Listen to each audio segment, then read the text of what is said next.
again, I am Jim Bob and welcome back to F1 Manager 24. Create a team career here on the PC. Cadillac tonight, it's round 9. We are getting a little close to the halfway point. So we head back to Abu Dhabi tonight, and it is a sprint weekend.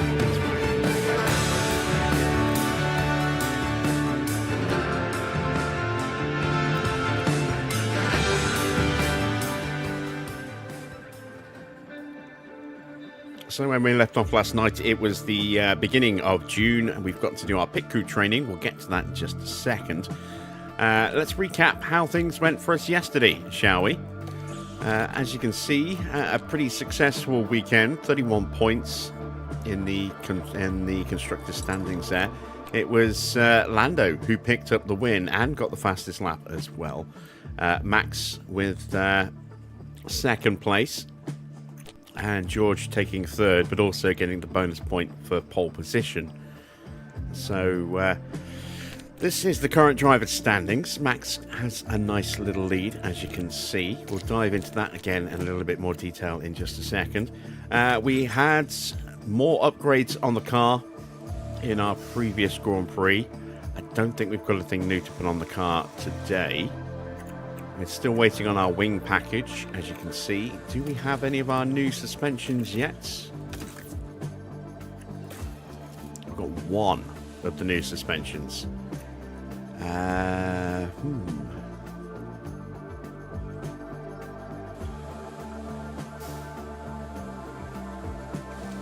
Who do I give it to?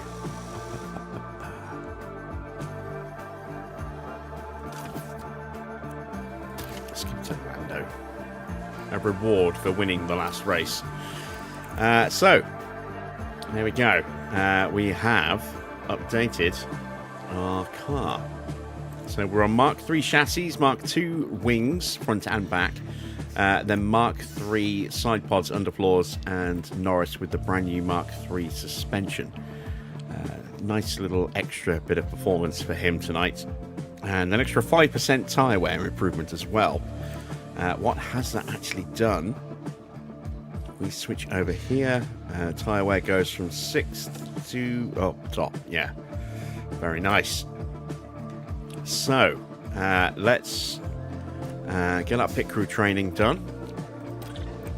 Evening Wayne, evening Dino. Hello to everyone else who is lurking in the chat as well. As always, please feel free to say hello. And if you've got any questions, ask away. I will see what I can do to answer them for you. Let's go to cumulative and let's strip out what's currently in there. We want to try and maximize the training right at the start of the month before we go to Abu Dhabi.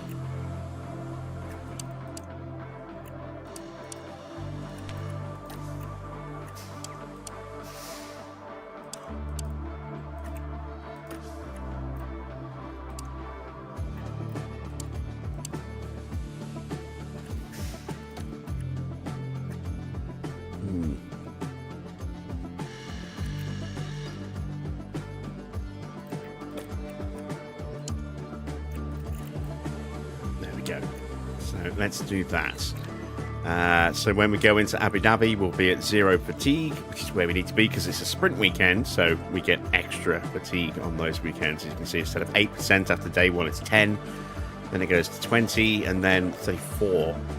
A normal Grand Prix weekend would be 8, 16, and 28. So, yeah, we want to make sure that we are nicely rested before we hit there. Then when we come out, we've got to try and cram in a good amount of training here because we're not going to get any, I don't think, between these Grand Prix. No, we're not. There's just no time because Saudi Arabia is back-to-back and also a day earlier than normal as well. It's on Thursday. So, yeah, that kind of rules out any training between Zandvoort and Jeddah. So we need to make the most of everything else. Let's start with a little bit of car building because that has slipped a little bit. There we go. And then we'll go into some split training.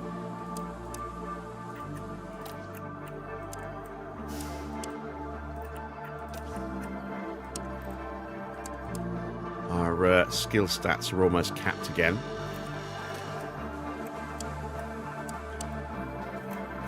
What's the fatigue looking like? You can get half a day in by the look of it. So let's do a morning of car building. Yeah, that will do. We carry a touch more fatigue in than I would like. We're going to strip some of this down a bit, so let's go with... Let's take that out. And then upgrade that to a full day of gym training and that as well. Let's see what that does.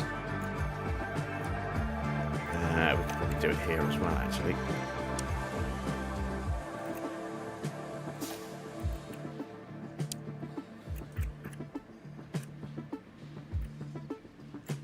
There we go, perfect. Down to 0 the day before we go in, and then we'll have that 1% going into Jeddah. And then we will do... let's see... Probably another day of gym training. Yeah, we'll do that. There we go. So we'll end the month with a slight increase to our chance of mistake, but we're still under 5%. We'll take an extra 100th of our estimated pit stop time. We'll improve our car building a little bit because it is in need. That will do, I think, quite nicely.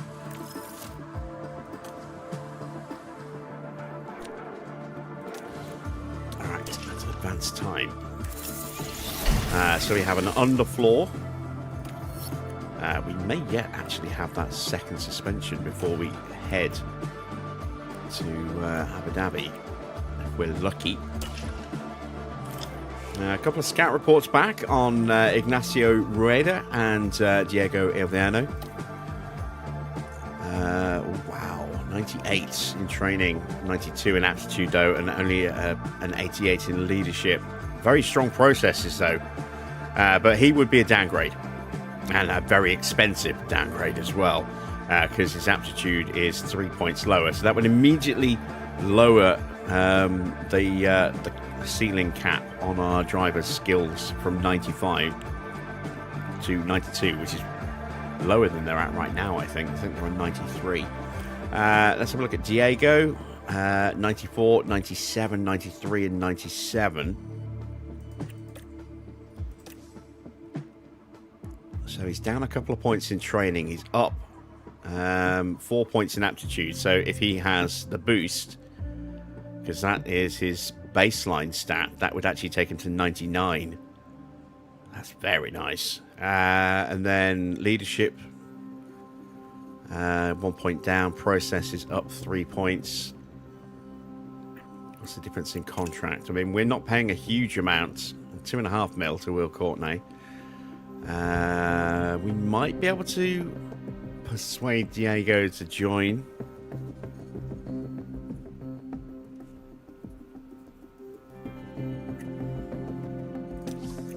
Let's see what he would expect.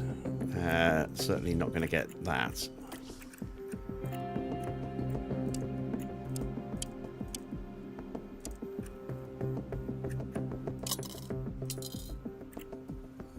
Looks like he would be quite pricey.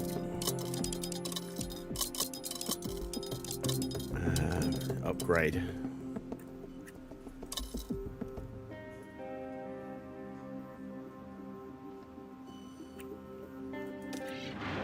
We'll offer him that deal. See what he says. Evening Army. Right. Again, this is more for you guys if you decide to take this file on yourselves rather than myself, but I will keep this file on my own system in the background. Might even play it offline as well. Then we can kind of compare results, perhaps. Let's see. Right, strategy prep. Oh, it's going to be hot. Tires could easily overheat. So, we want to look after our hard tires then, because this is a circuit where the soft tires generally don't last very long anyway, and with heat, they are going to fall apart very quickly. So, oh yeah, 28 degrees. And that's midnight times as well. Well, maybe not midnight, but it's evening times as well, because it's a night race. So 28 degrees in the evening. Very, very hot. Right. It is the day of the Grand Prix. We're going to create a save so that we can then import it into the database editor.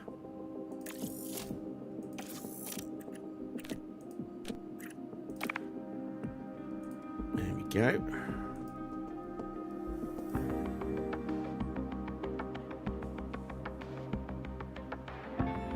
So, just check the calendar. Where are we? Here we are. Going into round 9 in the United Arab Emirates with a sprint weekend. We'll get there in the end. Let's take a quick look at the records then. So there you can see 28 points is the gap between Max and Lando. Oscar 60 points back. George 85 points back. Gasly 91. And Lindblad is triple digits behind Max Verstappen. 4 wins this season for Max, 1 for Lando, 3 for Oscar. We've dominated the front of the podium. 5 of the 8 wins have gone to us so far this season. We've also had, I think, victory in all 3 of the previous sprints. So, yeah, it's been a very, very good start. And again, we touched on it last night. Again, looking at the podiums, we're now up to 14 podiums. Ford in second, they've only got 4. So again, this monster consistency is what's powering us to a massive 123-point lead over Ford and 171 points over McLaren. Alpine and Aston, or Honda, are both around 200 points behind. Just 1 point difference between those two. So we are absolutely wiping the field in terms of the constructors competition. I do think it will be a little bit more of a challenge in the drivers, and now that we're not going to be setting the target of Max finishing first, if that pops up, so that we can actually let these two fight, there is that chance that they will take points off each other. As long as they're finishing ahead of everybody else, that's not too much of an issue. But if Oscar starts winning races again, while we're fighting over second and third, and we keep taking points away from each other in that respect, we will gradually allow Oscar to start closing that gap back up again. And of course, the other risk is that just one little knock between the two of them going into a corner would take them both out as well. So always an inherent risk to letting them fight, but it is, I think, the right thing to do. Let's take a look then at the performance metric. So once again, this is based on actual completed development, not what's fitted. You can see going into Abu Dhabi, Toyota have had a part complete, so they've now closed the gap up to Minardi. Big jump again for Audi and Ferrari. Ferrari shot up from the worst on the grid to 5th. As you know, they were second worst on the grid, weren't they? But they're up to 5th now, overtaking Mercedes and Alpine and McLaren in the process. No change for Williams. They have no change. I thought it was a big jump there. As you can see, it's a line and then a line up. It's Red Bull that are flatlined, or Ford that are flatlined, and then a bit of a jump in performance for Williams. So, who's got what fitted? We've got a slight 0.2% difference between Norris and Max because of that suspension. And then it is Gasly in 3rd place. And then the two Williams ahead of Oscar. I mean, we've got a nice sizable gap. We're over a percent point clear of Gasly, and then it gets quite tight behind that between the Fords and the BMW Williams drivers. Just 0.23% maximum spread there. And then a little bit of a gap back to Théo Pourchaire, who is tied with Charles Leclerc. There's Sainz just a touch behind on 57.09. The two Minardis both on 56.95, just ahead of George Russell. You've got the two Audis, and the second was McLaren of Hadjar. 87, that is Ollie Bearman. Then you've got Lawson and Drukovic. And there's just 0.01% separating all three of them. The two Toyotas have identical spec and a fraction of a percentage higher for Ollie Bearman's car. And Tsunoda is now all the way down here, having been the car with the most development on it at the start of the year to Leclerc's detriment. It's switched, and now it's Leclerc who has the better car by a couple of percent there. Then we've got number 41. That is... who is number 41? Who's the second driver? Lindblad. Arvid Lindblad, whose car is starting to dip a little bit. And then the Ferraris not got those new upgrades on the car tonight, it would seem. Or at least not going into the Grand Prix weekend. Maybe they'll switch it on the Saturday if they get it in time. Who knows? Yeah, it's just a slight edge for Antonelli over Schumacher and the Ferraris. And they are starting to drop behind quite a little bit now. So it hasn't seemed to impact Antonelli too much. He was relatively quick in Barcelona last night, so maybe he'll do well again. We shall see, I suppose. Right, targets for tonight. So we're going to go third or higher for Max, so that we don't have to force Norris to let him through to chase that target. And third for Norris. All right, off we go to Abu Dhabi.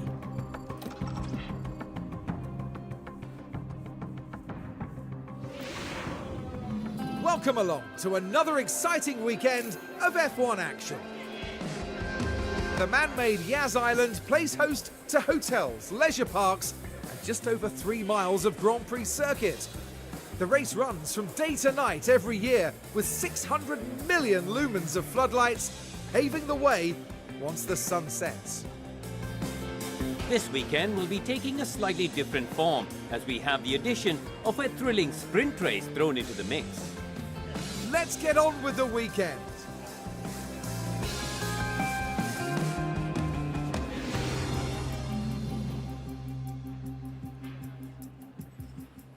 Evening, yes. Evening, Daniel.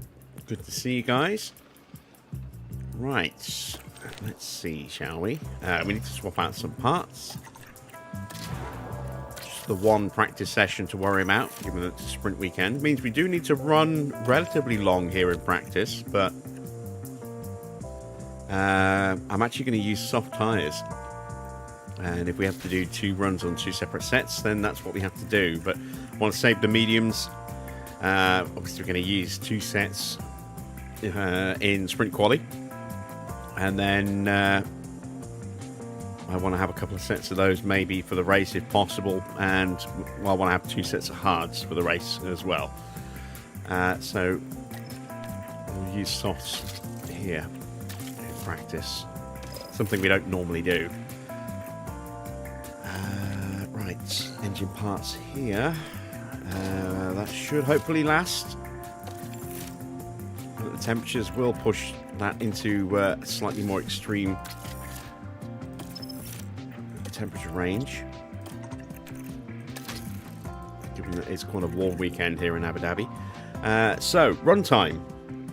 It is around 18 laps, I think, maybe 19 for a single run. 18 laps should be enough for our purposes to do a run to get feedback. I'd rather not use multiple sets of softs if at all possible. So let's see if we can get through by just handing back 1 set of soft tyres. I don't know if we'll get 30 laps out of them. I seriously doubt it. Even running in extremely low pace conditions. but we'll run as long as we can. Need to make sure I actually do put them on.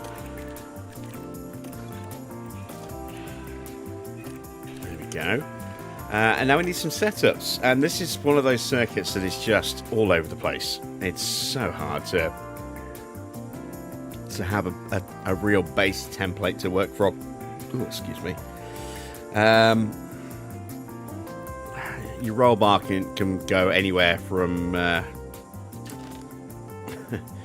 from something like this all the way through to here. It's a massive swing on the roll bar, and then everything else kind of all over the place as well. The only real consistency is the front and rear wings. Everything else is kind of all over the place. So we're just going to pick a few numbers at random, kind of. There'll be a little bit of method to the madness, but we'll see what happens. I'm going to start with a 3.7. I'm going to push this up just a little bit, I think. Do I want to go a little bit higher? Yeah, let's go a little bit higher. And we're going to take that all the way up. We're going to start with our wings there. And let's have a look at a completely different setup on this car, because it is just one of those circuits. So let's try a 6 and a 12, a 1.9, and then we'll go all the way up there, and all the way up there as well. And let's give that a go.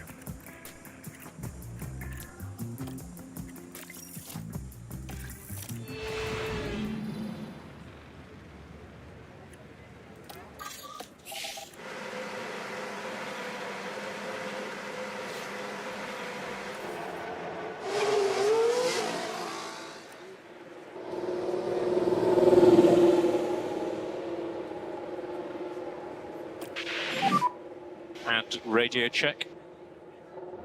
Yeah, radio check. Good for me too.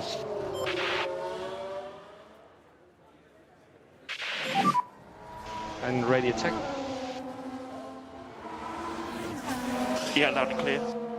Copy, loud and clear. Get the tyres ready. Okay.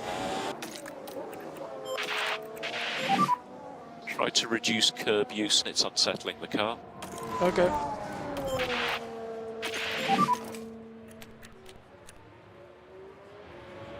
Yeah, confirm.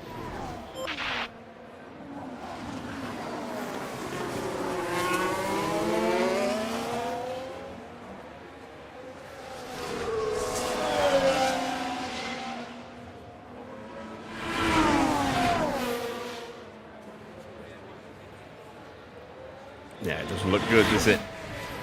That engine. We've got to be careful.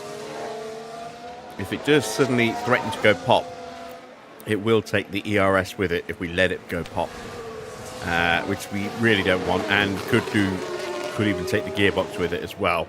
And we've already burnt out one gearbox thanks to a crash. We do not need to lose another one. So we'll have to just keep a little watchful eye on that, I think.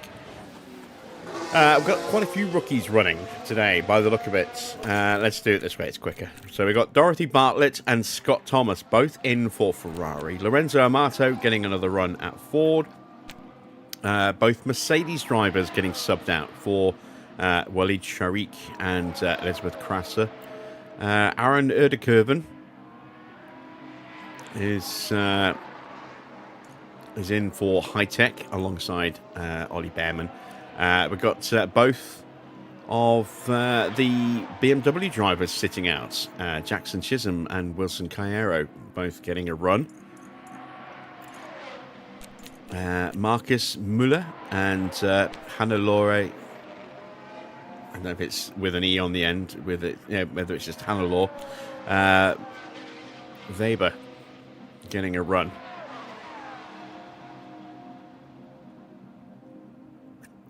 So both, who is white? I think that's Honda, isn't it? Yeah, both of the Honda drivers sitting out this session as well. A lot of rookies running.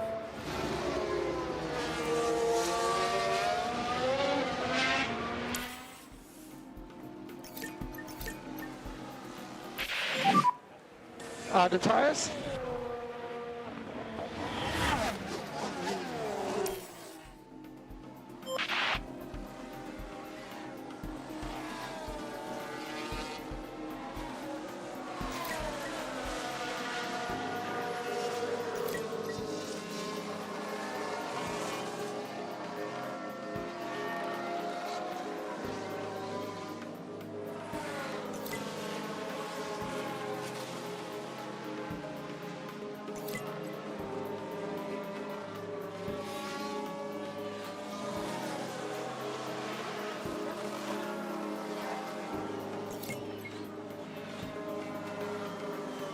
Saw an interesting article today. Had to double check the date on it just to make sure it wasn't actually something from yesterday, but Any feedback on it the looks car? as though I'm good, I'm happy. Lance understood. Stroll is going to be racing in GT very, very soon. It would be it's the race that would have clashed with How Bahrain, does the car feel? but obviously with Bahrain having been cancelled, Okay. he will Copy now be able to take part in that GT race, driving advantage. Can you check the temperature? I think realistically, it's mainly Try to work on probably your front because, tires. I mean, he's had so little actual time on track this year. Maybe it's just a way to, you know, just sharpen those skills up again. Maybe it's a precursor to him leaving Formula One at the end of the year. Or if not in the end of the year, then maybe sometime soon. Maybe it's you know, just feeling out what GT racing would be like using using an Aston Vantage. So yeah, that could be interesting. It could maybe accelerate Lance Stroll's exit from Formula One, which would be a good thing at this point. I mean, he's been around so long and done so little.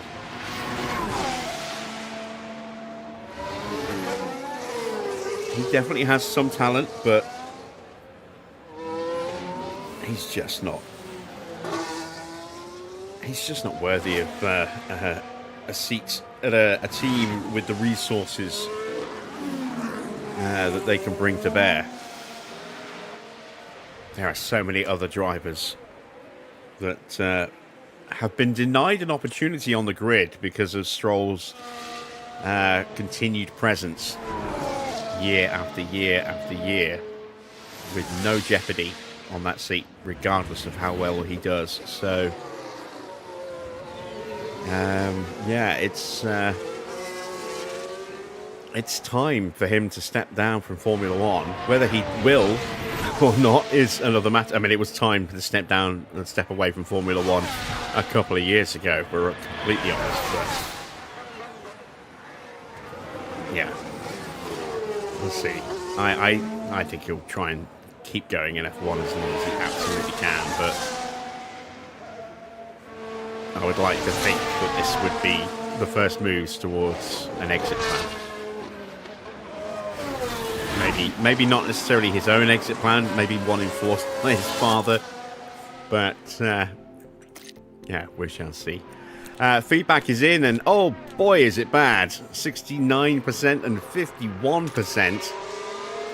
We need to make some significant changes to both of these cars.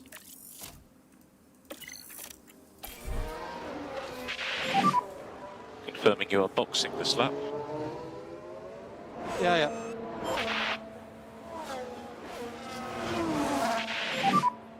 Yeah, I'm in. Make sure your limiter is on. So, Stopping how on the much marks, wear going to did we P1, get please. after 13, 14 laps on the track?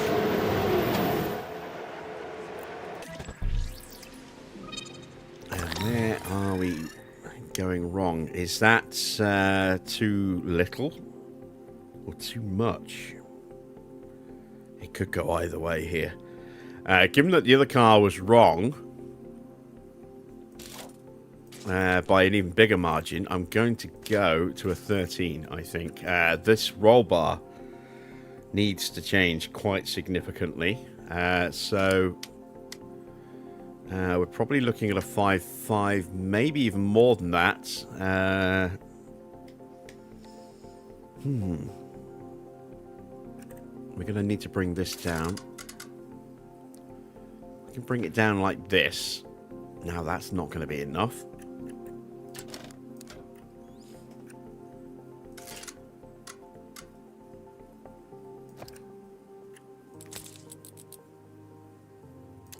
Something like that. That's a good gap. That's a very small gap, which is what we need on there.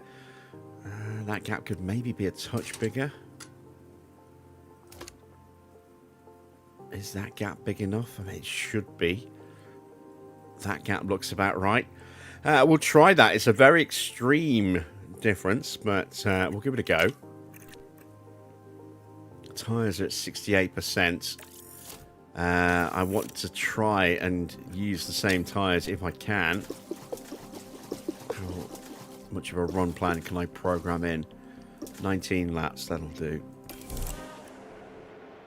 Oh, you know what I forgot to do as well? I forgot to check to see whether or not we could put that suspension on him. We will check that before we send him out for sprint quali. Please, somebody in chat, remind me at the end of this practice session, because I may well forget. On and keep the meter on.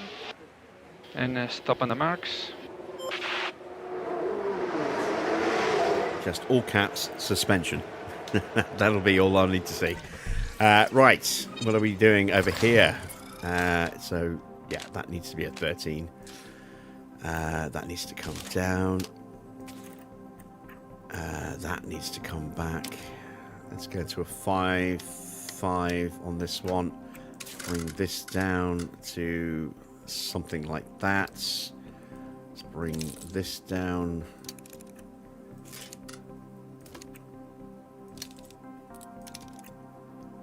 So small change, big change, big change, big change.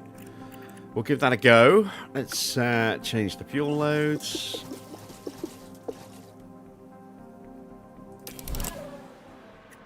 There we go.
Okay. Never a good message to see that your engine is about to risk going bang. It's just letting us know that there's a very high risk of it developing a fault. It's not actually about to explode, but it's getting closer.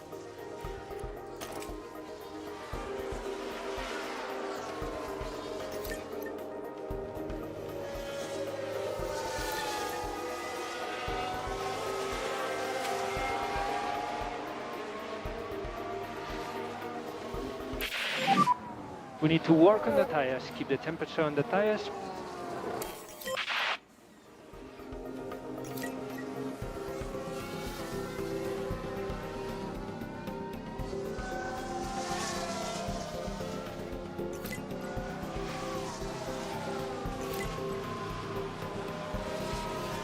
almost exactly 1 second between their laps.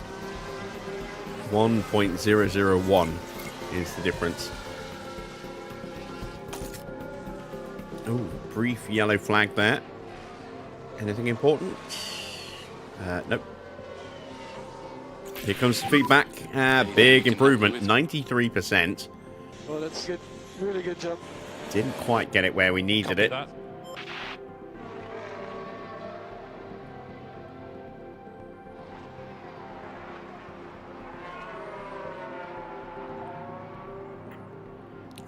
What about Norris?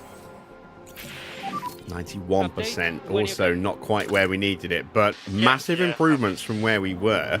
Yes, confirm. What's our feedback looking like? 82, not counting. It's tricky because of the setup, and we've got different car park knowledge as well. I'm just going to leave them out to the end of the flag, or as long as we can go.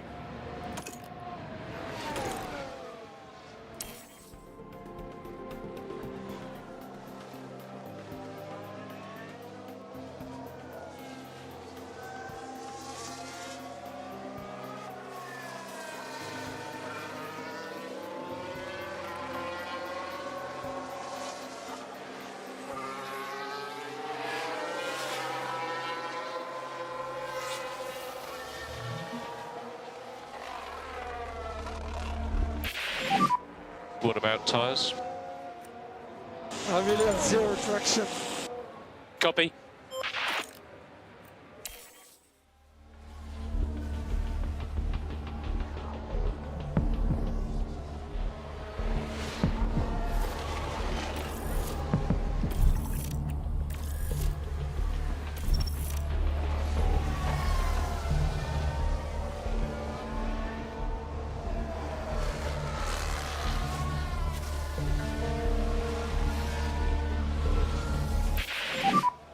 And tyre phase update when you can.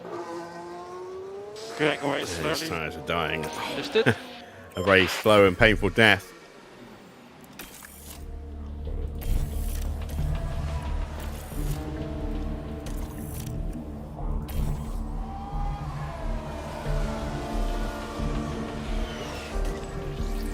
Okay, so the toe is significantly off. But if that's all that we do, and that maybe moves that in the right direction,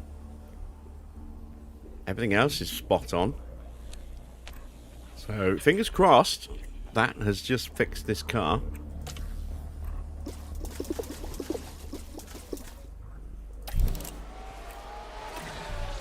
What about Norris? That's going to be a 6-4.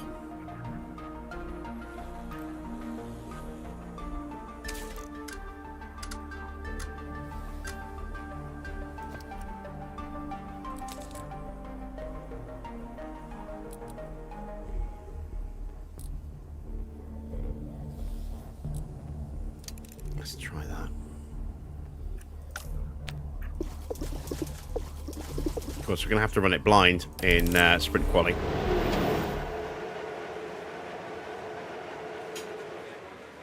No time left to actually test it.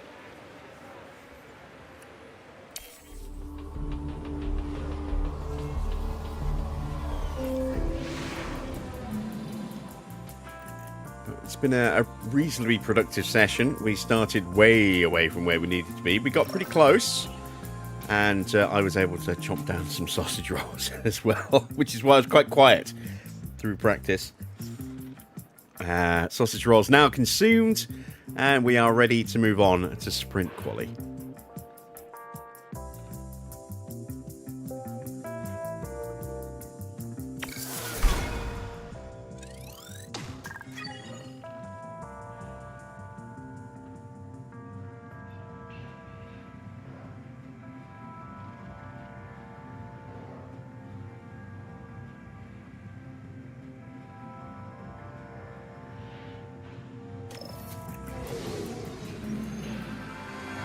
Welcome everyone, qualifying for the sprint awaits us, and we're raring to get going.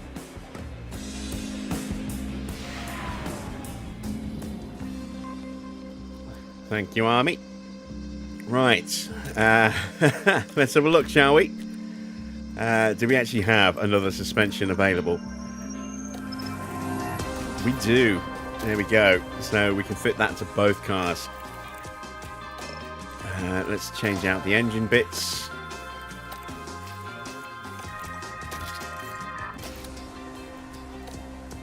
There we go. It's looking much healthier.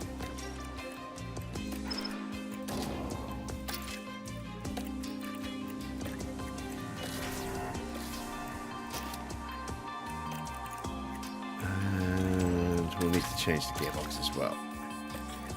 Okay, much healthier looking for Norris as well. So the only uncertainty we have now is the setup itself.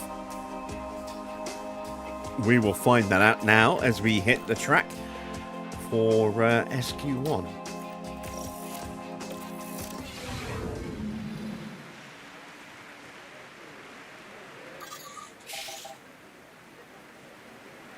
And for about half the grid, this will be their first time behind the car this weekend, as a lot of rookies ran. Nobody got any time on track at all in the Honda team, or the Mercedes team, or the Williams team. Green light. As it was rookies aplenty. Doing is the first one out. I don't want to go out too early because it's really important to get a clean run. And if we go too early, we're invariably going to hit some traffic. There goes Oscar. He's gambling on a very early run.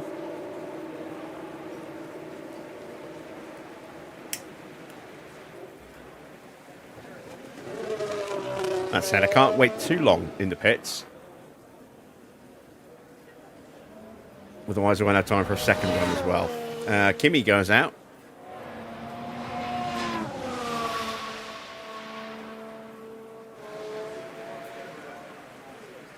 And now a couple more cars. Mini and Drogovic. Lindblad. Yeah, they're all starting to pile out now, look.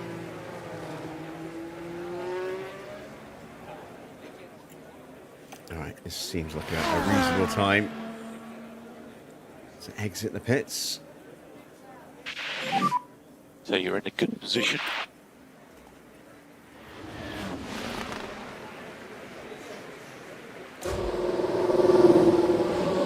Let's see if anyone nipped out in front of us. They didn't, but Schumacher nipped out right behind us.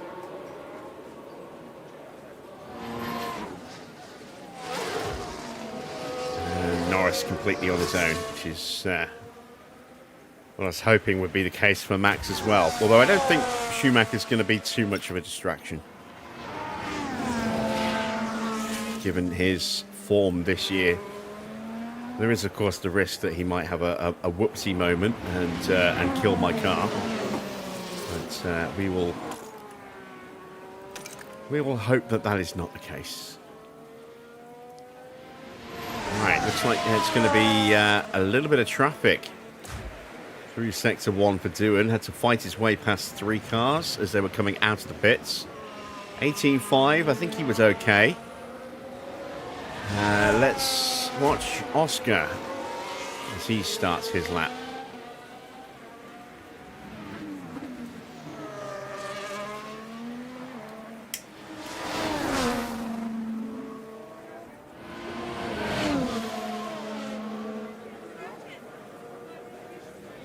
Lindblad slightly quicker.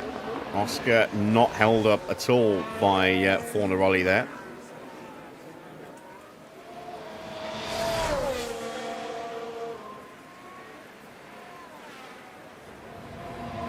Lindblad's going to have to get through all of these guys ASAP. There goes Gasly out of the way. And track is clear, track clear. And one of the Mercedes. Couldn't we'll see the be helmet, so I don't know which one it is. You've got a yellow flag. Who's that Yellow for? flag. Okay. Yes, it is Doohan. I was wondering, I was looking to see if it was Doohan. Here we are then, reaching turn 13. So this is under the Sky Bridge at the there's hotel. Contact with the barrier. Just but no clip matter that the front severity wing. of the crash, Clumsy. it's always good to see the driver They see emerge Norris going unharmed. through with Schumacher right behind him. Sorry, Max going through with Schumacher right behind him. Right, Oscar almost at the end of his lap, but Norris is on his, so we're going to switch to him. 18.2 for him. A little bit of traffic, well, quite a bit of traffic in front, actually. So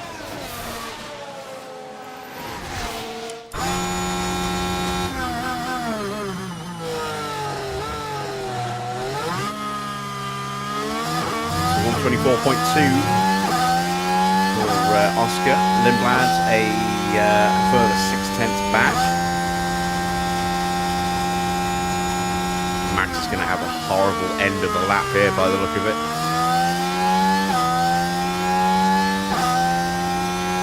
Slightly compromised line, but I don't think we've really lost too much time.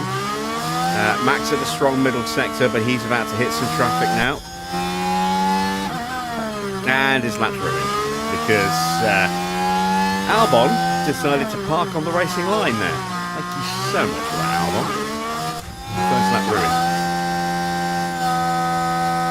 Norris second across the line, just behind. Who has had a whoopsie? This is a good lap. Please be Albon. Please let it be some karma. It's not. It's a spin for Fornaroli at the... And then it's the still a car hairpin, I just suppose. goes. Just a much In the end, just a helpless passenger. gentler grade of hairpin.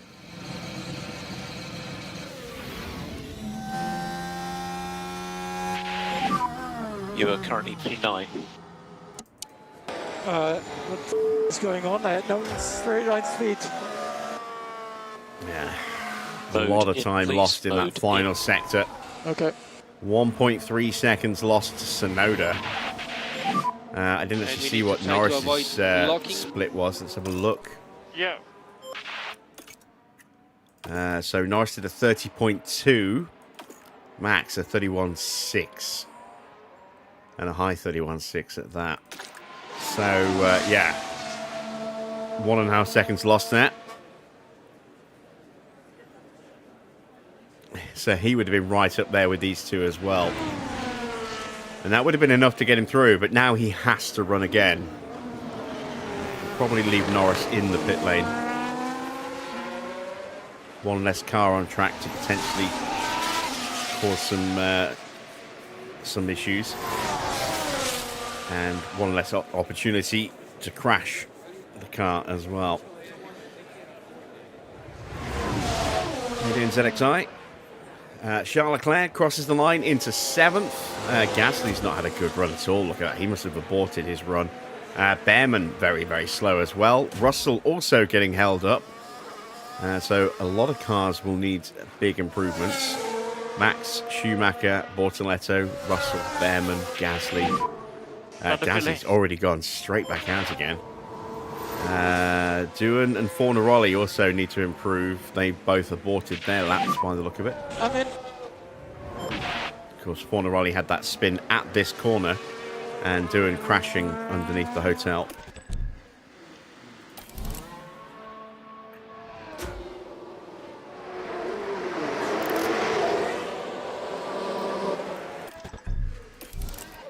Ooh, setups. 92. Okay. Well, we can do that.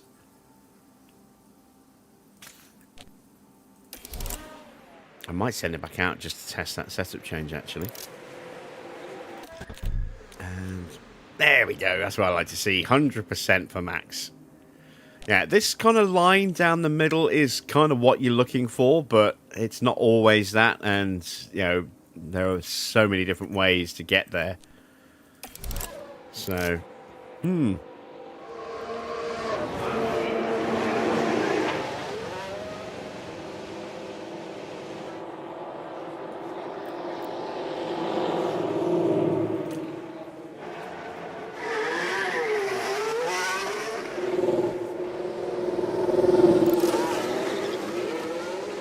it's the yellow flag. Is that Albon behind me? It's doing it Here's again, the look. replay. Heading down the straight. Oh, And that's they to need start to be his watching lap. those track limits. And they might want to take a look at the floor of the car there, because that won't do it any good. Oh, Doohan's having a miserable weekend.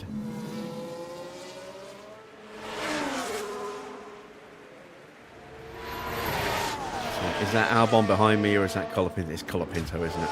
Yeah.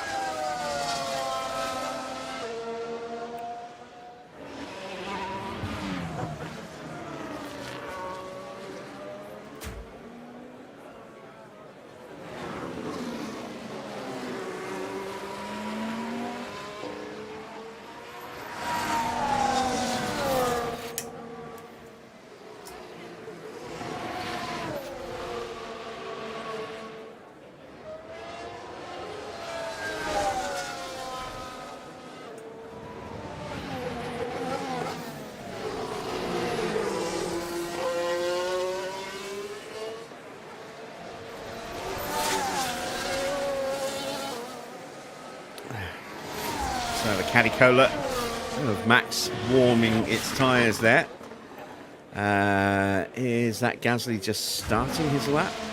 It is.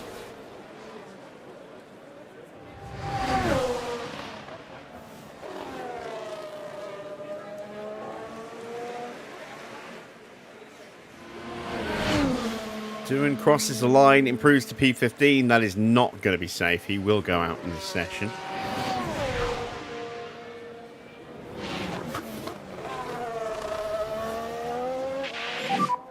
Track should be clear. No improvement in the first sector for Okay, Gasly. so Max push. now about to Good to start go his whenever lap, you want. and we need a lap with Max, so we are going to watch this. Track is clear. Track is clear. Charge button off for last corner.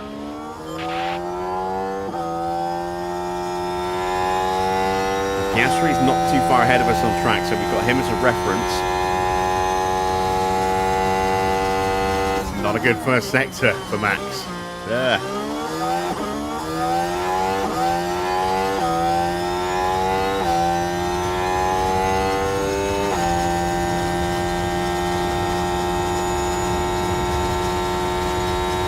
Gasly improves to P6 and is probably safe.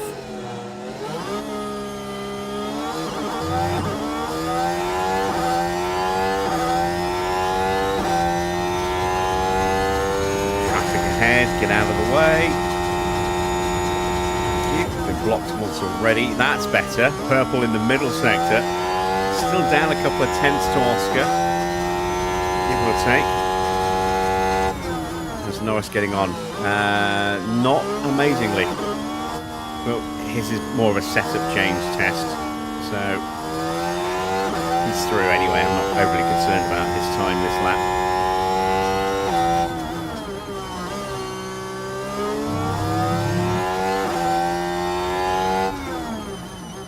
There we go. Big improvement for Max. You're currently P2. And he is safe. Nice job on that lap. Did what he needed to do. Right, can Fornaroli get through? Yeah. At the moment you are P3. This was a good lap. Do we not know yet? Okay.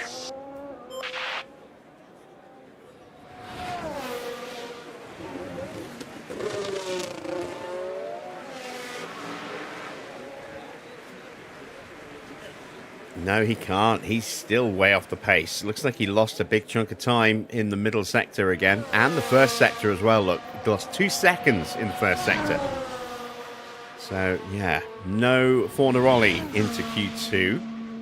Mini is at risk, but starting a lap. Tucked up behind Alex Albon. Porsche improves up to P9. Schumacher's not had the best first sector in 18.6. Mini's going to get a really nice slipstream here for the middle sector.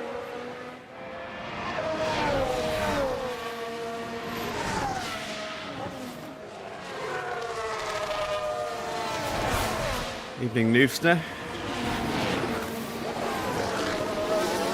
Oh, 2017, that was Stroll.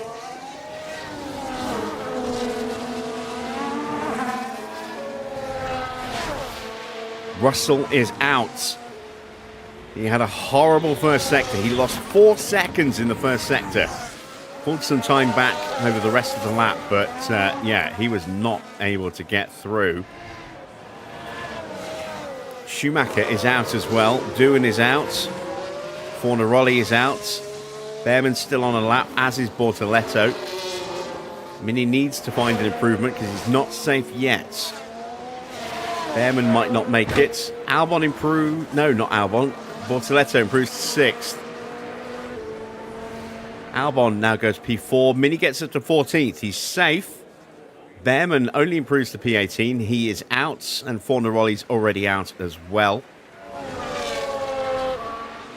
So there we go. It is Liam Lawson, Ollie Bearman, Mick Schumacher, Jack Doohan, George Russell, and Leonardo Fornaroli that are eliminated at the end of SQ1.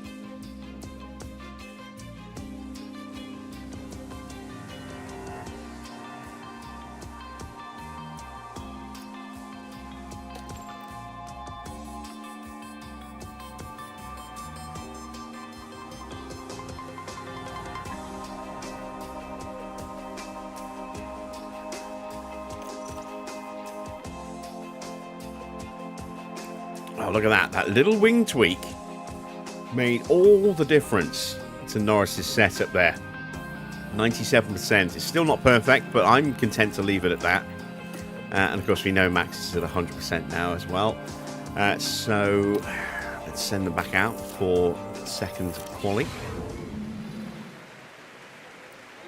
Much shorter session. We want to get out nice and early here. 2, 1, green light.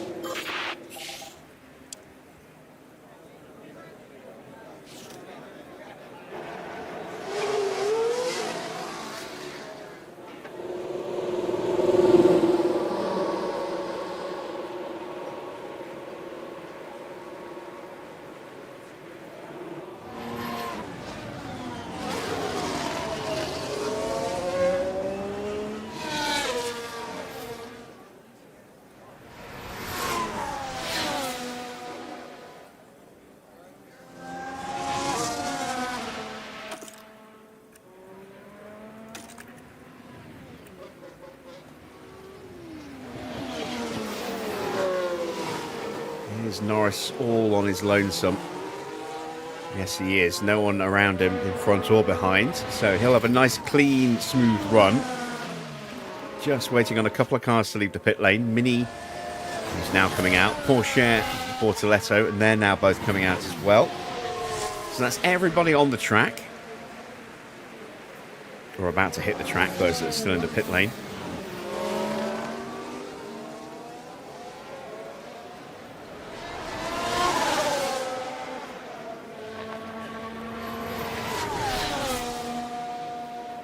And this is going to be 2 very crowded runs. Antonelli right on our gearbox. Not really giving us any space at all. My worry is that he's going to crowd us in the corners. Coming out of turn 5 on that long run down to the turn 6-7 chicane. And track is clear, track clear. Charge button off. And then maybe again charge button off. into the banked curve. If that happens, that'll really slow us down. Good to go, good to go. We couldn't push early either because we had so you're in a good position. Those 2 in the way, Hadjar and Mini.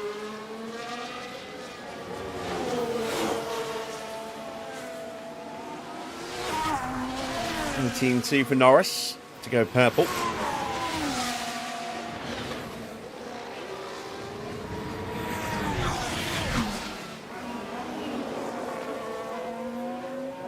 Max goes slightly quicker. Here comes Oscar. He's slightly slower.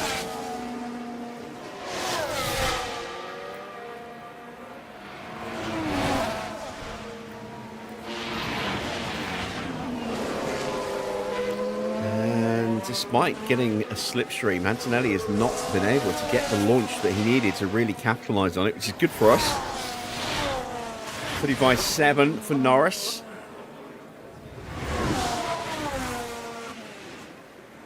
35.7 for Max. Albon now goes purple. He's tucked up behind Gasly.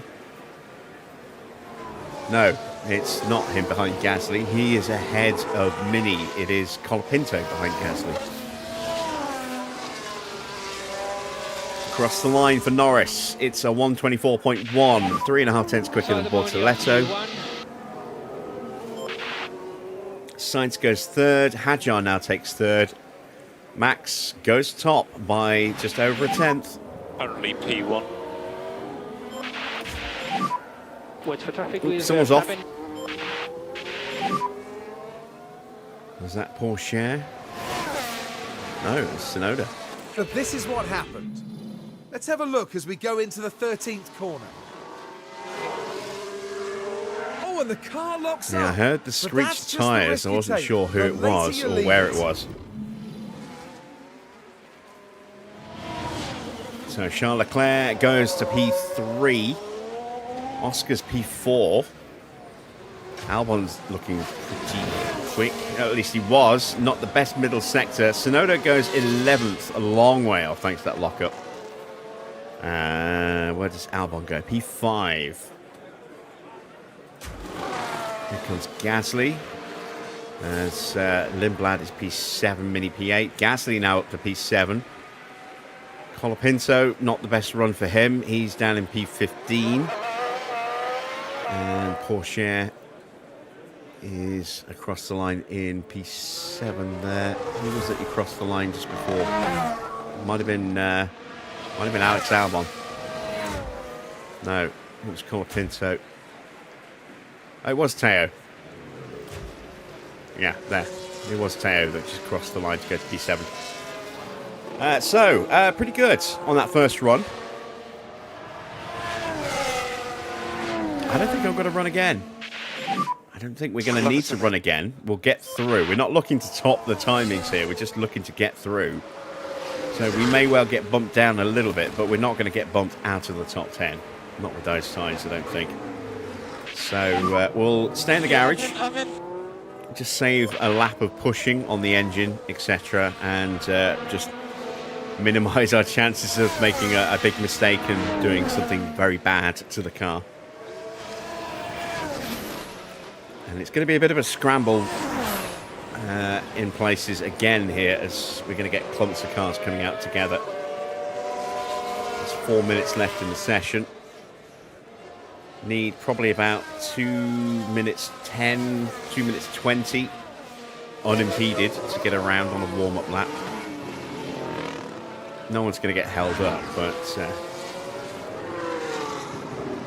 at least they shouldn't do, but depends how long they leave it. Tsunoda has gone straight out. Bortoletto is now out as well, right behind him. We might just see a little bit of traffic interference towards the very end. Oscar's going out early again. There he is, leaving the pit lane. No number on his car still. That weird bug that refuses to let him change his number.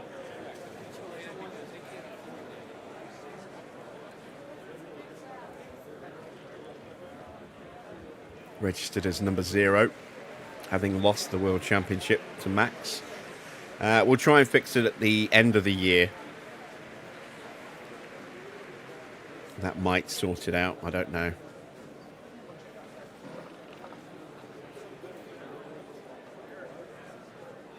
Moving up, Joe.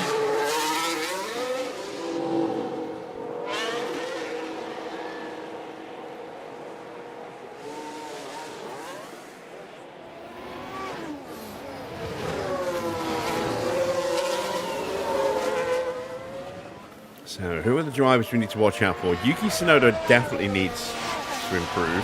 He's going to be the first one to set a time, and he might catch a bit of traffic. Antonelli needs to find some time. He has not left the pits yet. There goes Pierre Gasly. There goes Charles Leclerc. So Antonelli should be coming out any moment. And he's leaving it late. He's leaving it very late. He's going to have maybe 20 seconds in hand to do this lap. But if anyone comes through and pulls him over, he might not make the flag. Depends how many cars get through, get onto the back of him, and where they get onto the back of him, how much he has to slow down to let them through. There are some places on track where you have to come to almost a complete standstill. So, who are we watching out for? Tsunoda has not had the best first sector, but it's not horrible. Bortoletto's not had a great first sector, so I doubt he'll get much of an improvement. Oscar goes purple with a 118.1, or just an 18.1, sorry. No improvement in the middle sector either for Tsunoda, but all the damage was done as he went underneath the sky bridge at the hotel.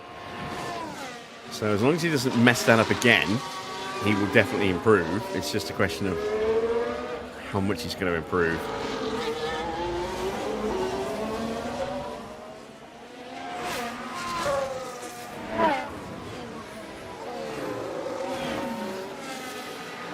Across the line and only to P15, so Yuki is out. First casualty.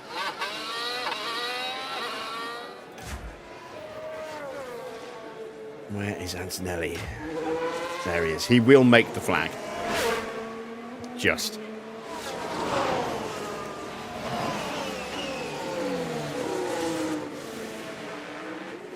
So he crosses the line with 12 seconds to go and has to pull over to let Piastri through, and that has just basically knocked Antonelli out. So he's gone. He is not going to make it through. Sainz has improved to P3. He's safe. Lindblad P7. We've got Mini and Hadjar both closing out a lap. We've also got Albon just ahead. And Drogovic just behind. They're all looking to improve here, apart from Albon. Albon stays P6. Porsche goes to 4th. Hadjar is not through. He's out. Mini improves to P7. He's through. Lindblad now in trouble. Drogovic got through into P9. Here comes Pierre Gasly. Colapinto's done. He's not getting through with a 40.9 in the middle sector. So it's all on Gasly.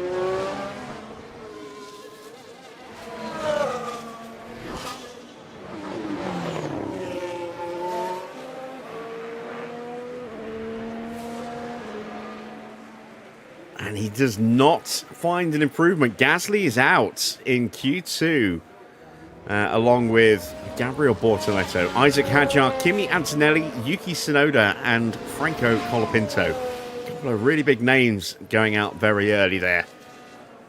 Oscar, though, looking quick again this weekend.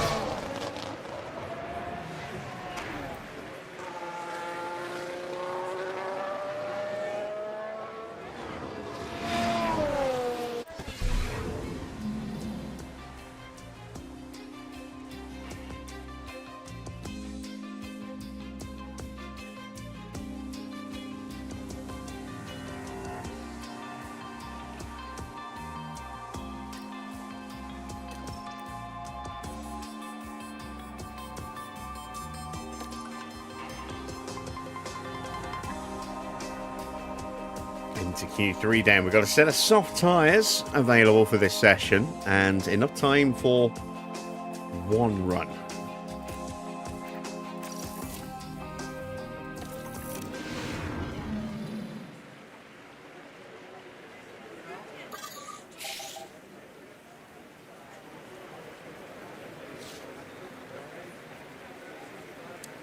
So it's going to be a little bit of cat and mouse. Don't want to go too early, there's a risk that someone will just come out at an awkward moment as we're about to do our lap. Get in our way, which is not what we want. Plus, there's less grip on the track right now than there will be at the end of this session, but we don't want to leave it too long because if there's a yellow flag, That'll slow us down. Or if a red flag, we might end up not being able to actually set a time at all, depending on how much time is left in the session. So we'll probably go out with around 5 minutes to go. Somewhere around there, I think. Oscar is going to set the pace.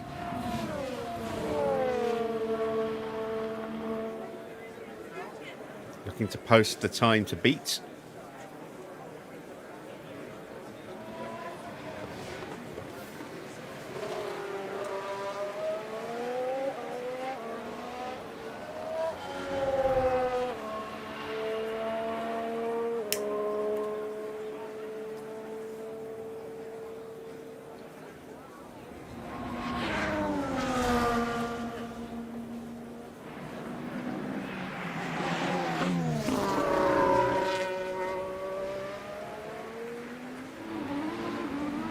Nobody else out there at the moment.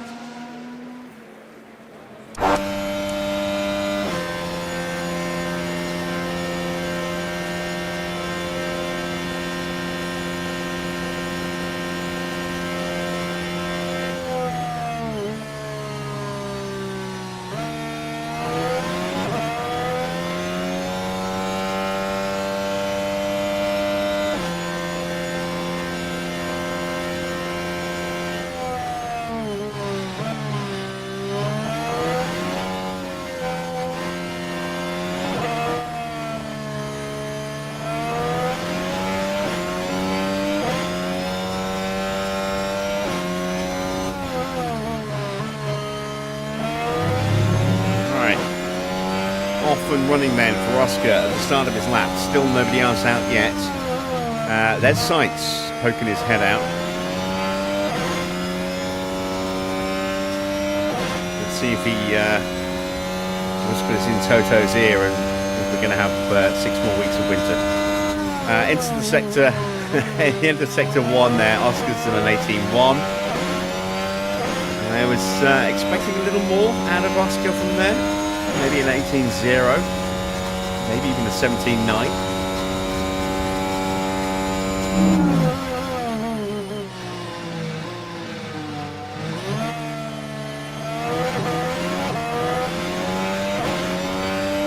We're going to make our way out onto the track now.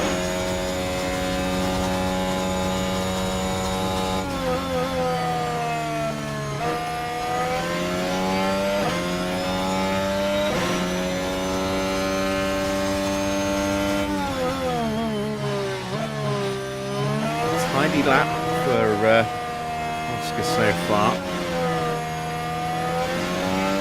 Djokovic is going to pop out right behind Verstappen and try and get a slipstream. And across the line, Oscar does a 1:23.8.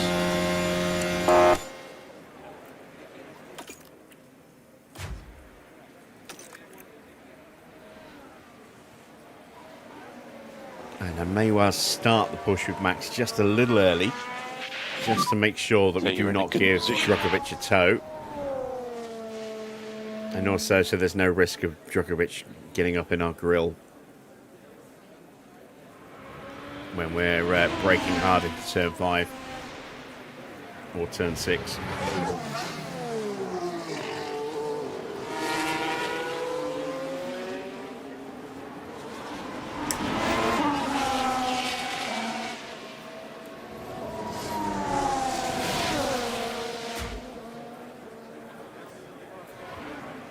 Sainz into turn 5, into this long double straight section.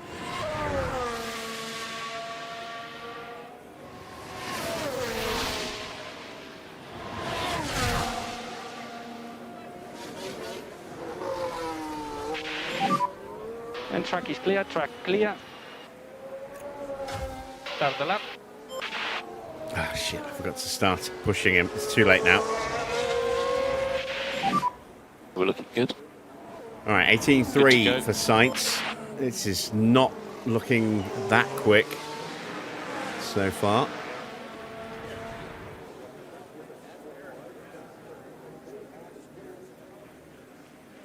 Norris does an 18.1. Yeah, I was expecting to see slightly faster first sectors with softs.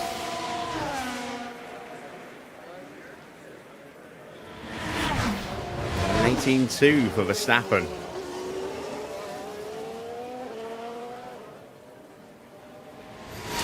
Sainz is 6/10, exactly 6/10 behind.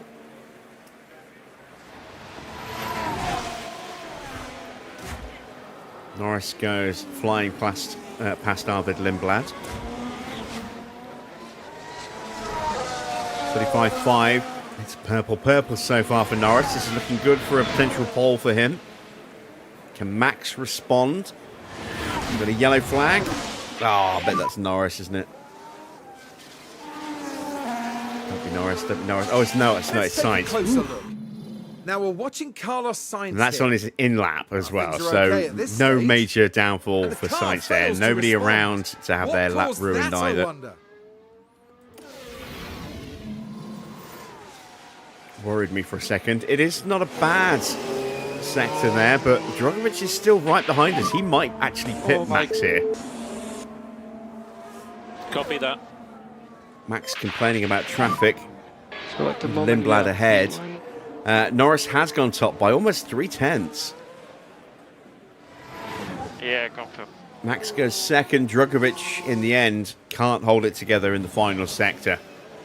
So we have a front row lockout, confirm. but only just 11,000 Me too at the separating Max and Oscar there. And Porsche That time looks pretty does competitive hit at the that moment. 18.0 that I was expecting to see. Yeah.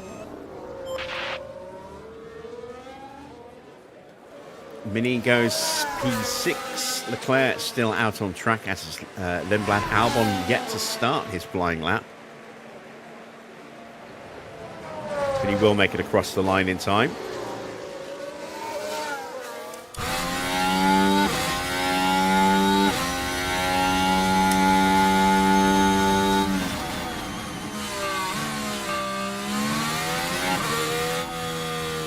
It's P4 for Charles Leclerc.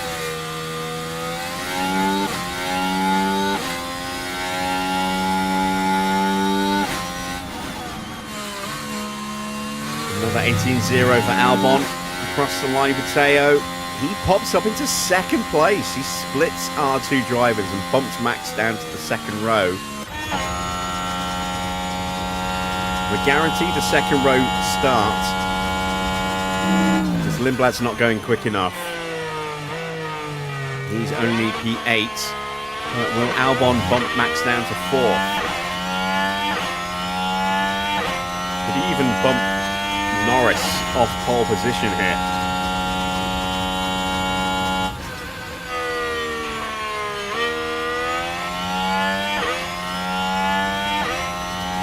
He needs a strong final sector. He's kind of matching Teo, maybe slightly slower than Teo.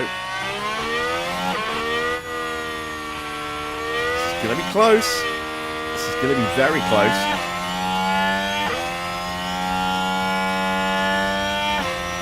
Into the final corner. We saw Mini just diving into the pits and across the line, and he's only good enough for P3, but he does get ahead of Max. So Max down to P4.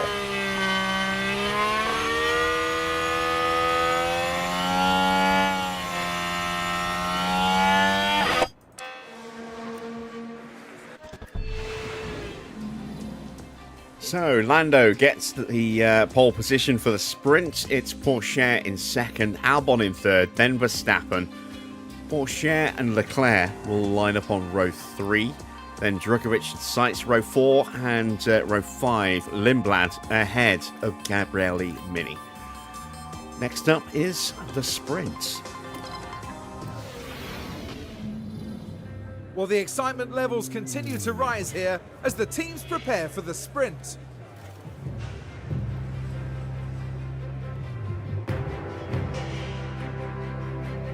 The big draw today is the opportunity to grab some extra championship points. After all, they could make the difference when the season comes to a close.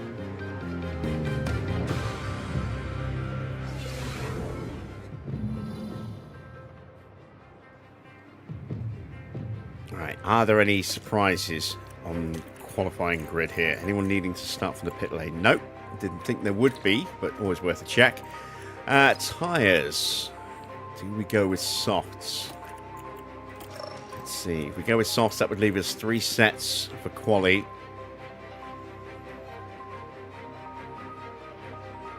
Yeah, I'm okay with that. 3 sets and a scrubbed set for quali. So don't plan to use the softs in the Grand Prix that much.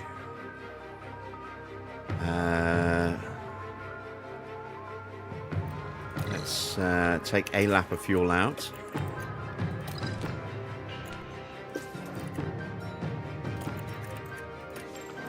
We want to go hard off the line, and then we'll calm the tyres right down again. Norris, we literally just want to make sure he stays in front into the first couple of corners. And Max, we want to see if we can maybe gain a place or two off the line and into turn 5. Right, the start of the Abu Dhabi Sprint is next.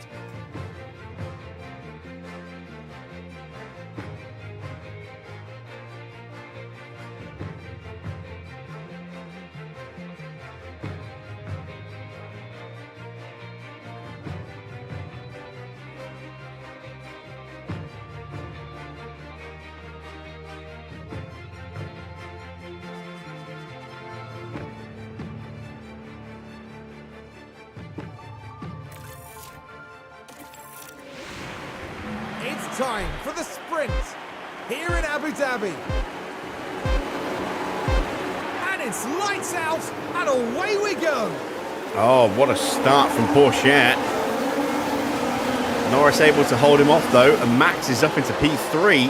Albon gets squeezed off, just gets back on in front of Piastri. And now Max is going to have a look at Teo into turn 5. Doesn't go for the move in the end. You see Antonelli having a little look on Gasly. And gets it done. A lot of cars on hard tyres here.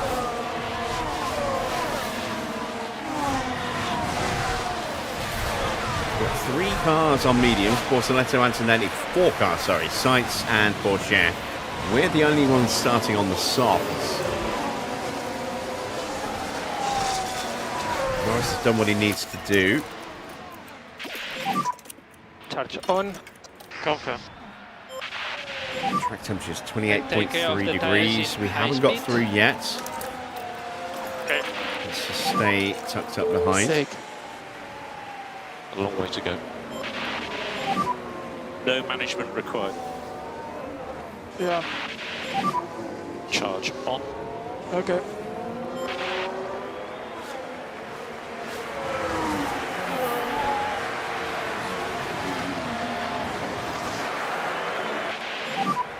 DRS enabled. E3 at the moment.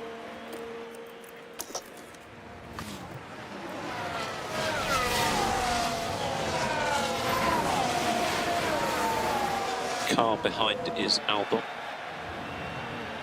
Gap behind 1.1.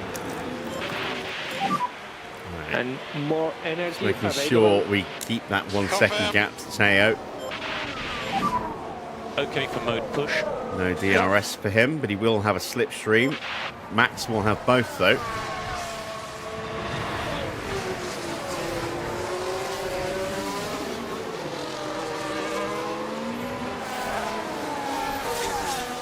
I think Porsche got the, yes he did. Worth a try. Charge button on. Confirm. Tyre temps for Norris are dropping very quickly, so we're going to have to push his tyres just normally. So we need to push. And if we don't get a safety car of some kind, be it full or virtual, we are absolutely going to have to do some fuel saving.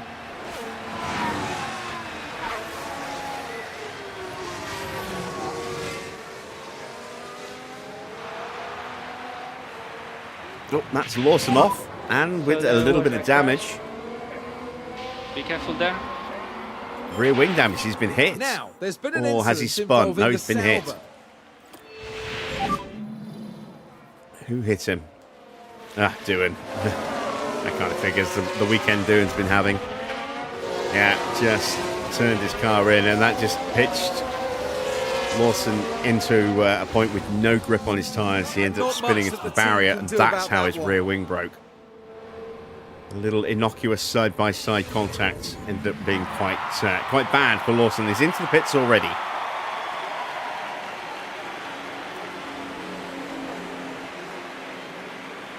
Is this going to be to change tyres or to retire?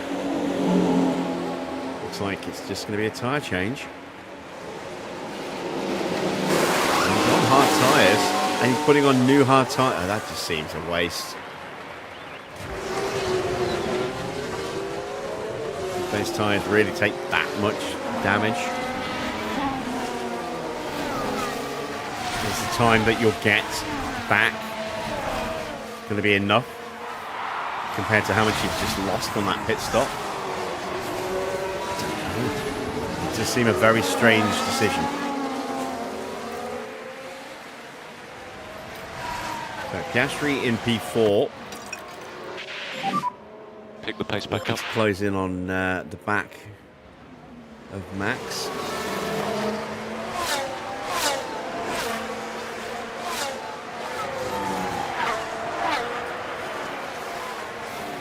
We want Max to close in onto the back of Teo.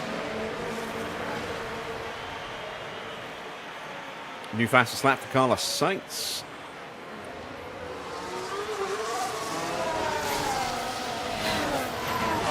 Apparently we're not allowed to know what that time was, so let's open up the extended version.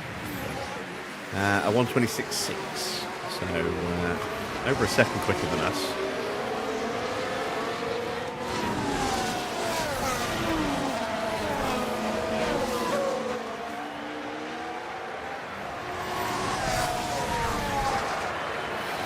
And they're absolutely free to fight, Max and Lando, in this sprint. Sprints have no bearing on sponsor payouts at all. So even if we did say that Max was going to finish first, that would only be for the Grand Prix, and Norris would be able to fight him completely freely in the sprint. But we've reduced Max's target down to top 3. To open up that fighting option. Gasly, having closed up a little bit, now struggling to stay with. Second and a half behind. Hadjar gets ahead of Bortoletto.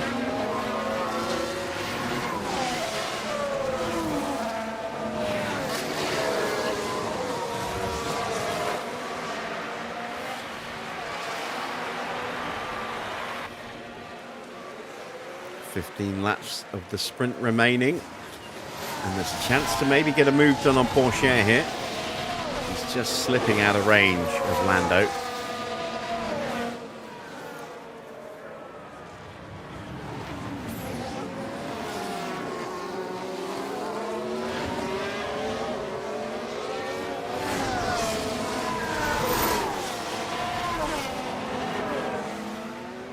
Oh, and he's got a fault as well. That might be why he slipped out of range.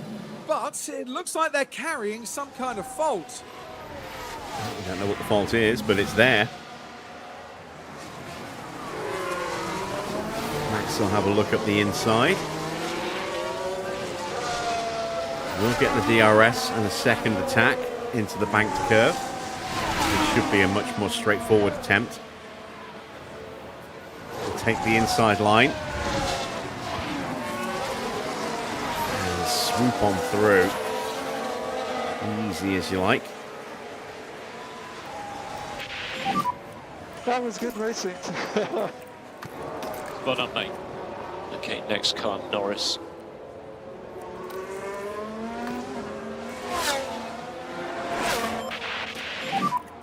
Increase lift and coast. Confirm. And we need to increase lift and coast by 30%. Okay. Let's see if we can make hay while the sun shines, so to speak. Okay. Put some fresh air between us and Teo while he has a problem.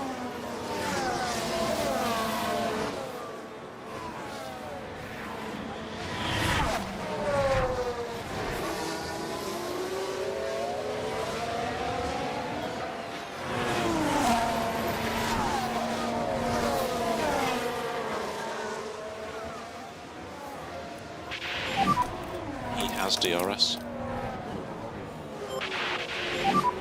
Charge on. Yep. All right. Gloves are off.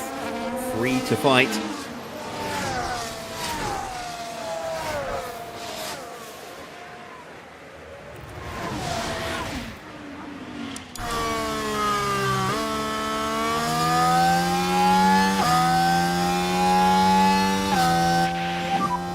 So at the moment you are P1. Now next car behind is Verstappen. Gap to Verstappen behind 0.7.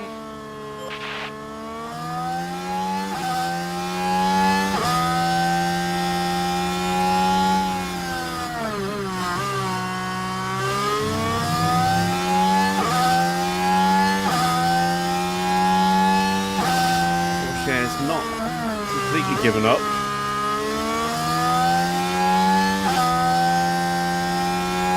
Start coming under increasing pressure from Oscar. That's going to make it very difficult to go after Max. Max is struggling to stay with Norris, but he is just about hanging on. Good job on tyre management, continue like this.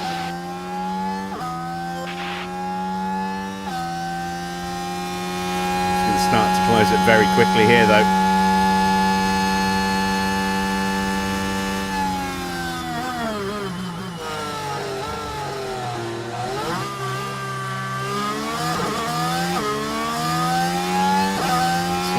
Had a little tentative look there, but couldn't quite commit. Porsche able to shut him down.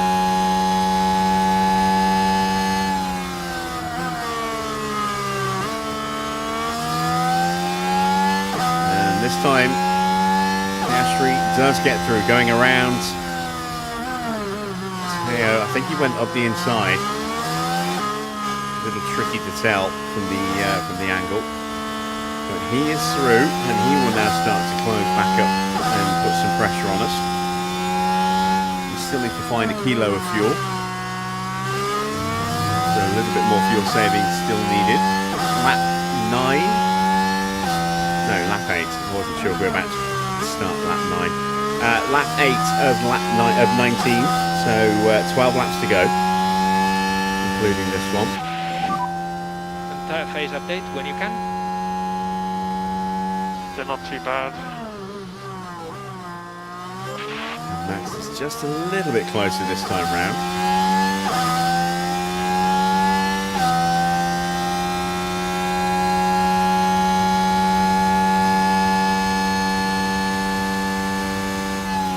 But still not close enough.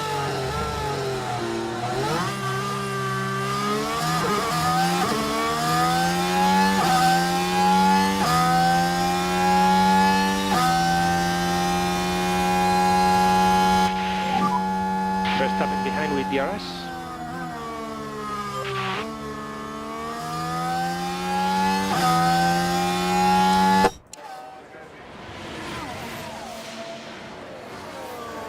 Antonelli gets past Gabriele Mini to take 8th and the final points position.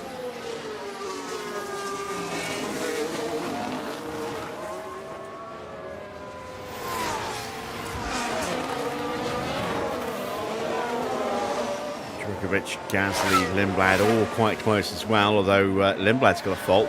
Didn't see that one come through. Fornaroli with a fault as well. Porsche's car immediately gets the car's worse. Definitely not happy.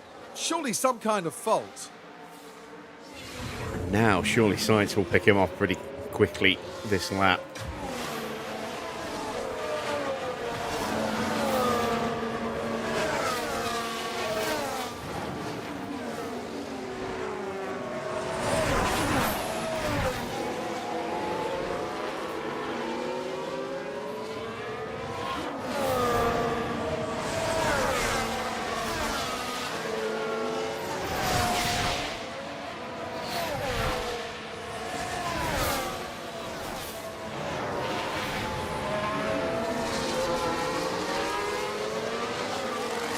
Trying to go around the outside on the exits. I think, yes, Porsche did just get that DRS, but I don't think he's going to have the pace to come back through, though. He doesn't. Not for a lack of trying, but it just can't quite stick it through. Albon will now surely look to make a move of his own as well. Very close now between Max and Lando. Just a couple of tenths between them. What about tyres? I'm good. 10 laps to go. Half a kilo to find.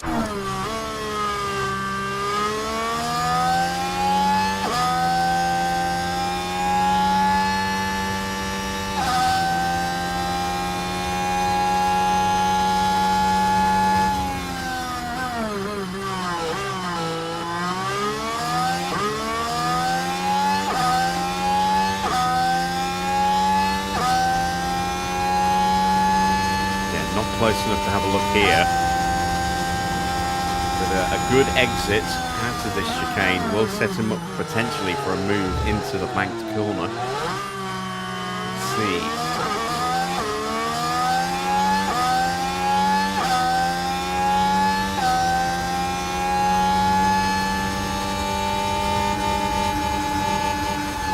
Has a little tentative look, not close enough really. Norris stays ahead, but Max is going to keep attacking now.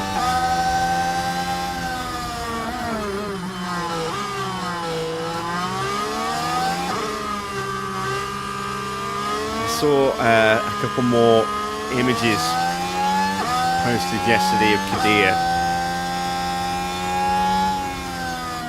Not sure how much they are genuine given the day it was yesterday. Fornaroli's got a fault, and we have a yellow flag as well. But there! Oh dear, that's not what they need right now.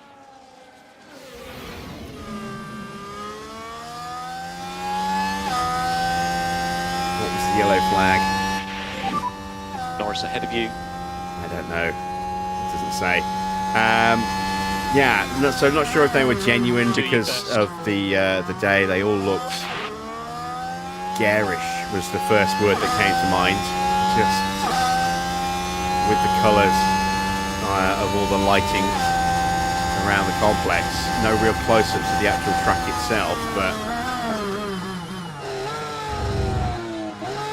a tentative look from Max. We've got another yellow flag, and that is Sonoda. Let's see what happened there. So we're heading now into turn 5. Heavy on the brakes, and they'll need to be mindful of the effect that had on the tyres. I do think it was a genuine article because it was on a number of different sites, not just one I saw it on. So again, Max bails out, and this time he's bailed out a lot and left a lot of time on the table. Piastri is now very close, but we are pretty much done fuel saving. Okay, let's get on it. Still everything to play for. Oh, and there is Piastri. We don't think we need any lift and coast. Yeah, okay. And there's Lawson. No Are we going to lap needed. somebody on a You're sprint? doing a good job. Looks like we are.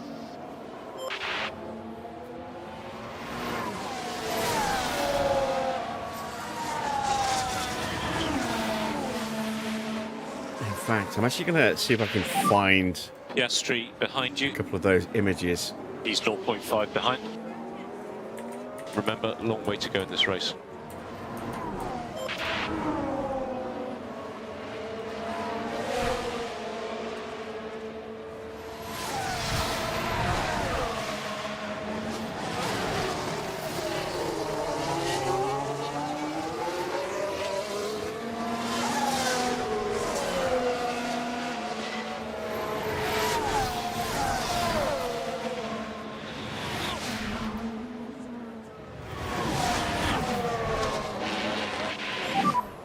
Piastri's DRS, obviously.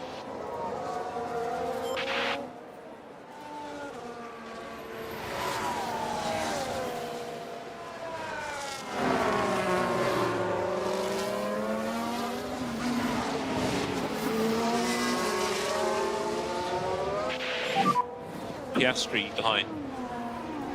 Piastri 0.4 behind. This focuses It's on going long to race. be it's going to be a tight end to this Grand Prix. Also going to keep that pressure on. We've got battery with Norris, and I'm tempted to spend it, but I don't really have a lot of battery with Max yet. So as we do end up lapping... Oh, and Norris gets held up.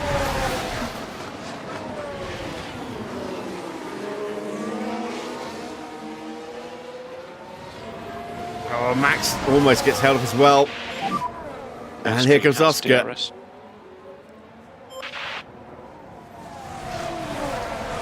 Well, that nearly proved disastrous for for both of our drivers there.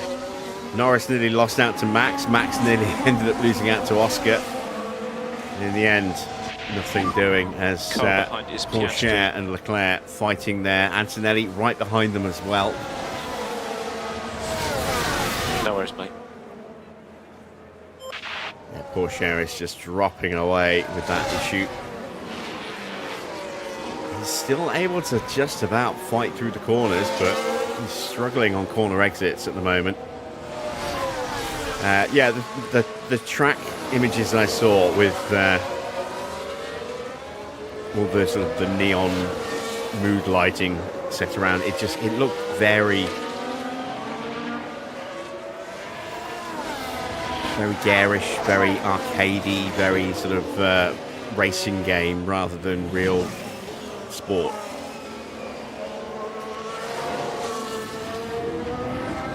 And the images they've talked about are the new images of the blade, which is big. It's Kadia's version of Big Red from Car behind is Piastri. from Kota. You know, that long, big uphill climb into a sweeping left. Just with a slightly different sort of exit profile, but it's Alex Wirtz and Herman Tilke.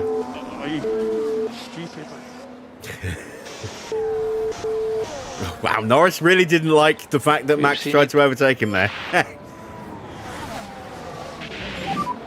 What about tyres? So I feel like the tires just dropping off. But I've seen little bits here and there, but A long way to go. it's just what we don't need. Again, it's another street circuit design like Jeddah. And it will be the replacement for Jeddah.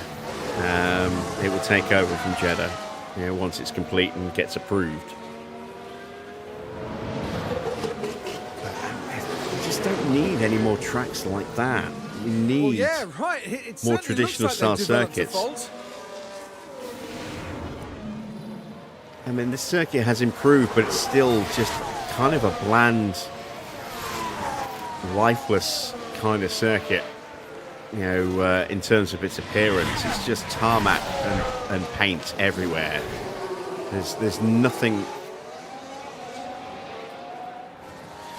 that kind of leans towards the old school kind of style of circuit. There's very little does have elevation DRS on change you. anywhere on the circuit. Just little bits here and there, but that's mainly down to the banking and a little bit of a bump here and there in the surface. The rest of the circuit's pretty much flat. How many more circuits like that do we need? I mean, we've seen so many of them over the years. Some still with us, some came and went. There were purpose-built circuits to give that kind of street style, Okay, street next circuit car, style Norris. feel and appearance, like the god-awful Valencia circuit, Russia. Not a bad circuit to drive in the video game. So we have Piastri behind. Pretty soulless in reality. Again, just flat everywhere. And then We've seen circuits like the Korean circuit, where a good chunk of that was just kind of bleh, 4 more laps. you know. You're P2. And we've got Jeddah, which is just trying to be Monaco on steroids. Car behind is Aston. And Qadiyah, which is trying to be Jeddah on steroids.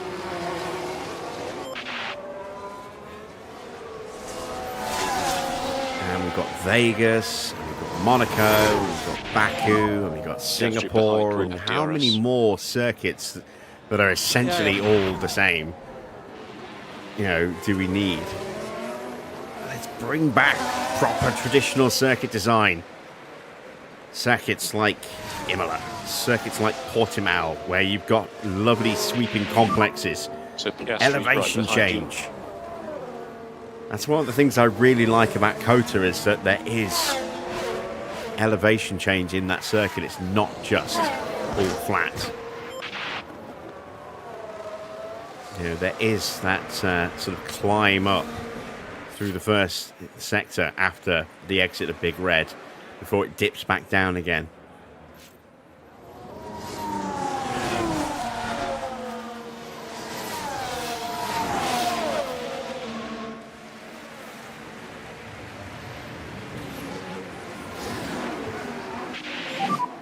We're happy with time management. All right, we've got 3 laps to go. Battery to max is now almost completely full. Norris's battery is full.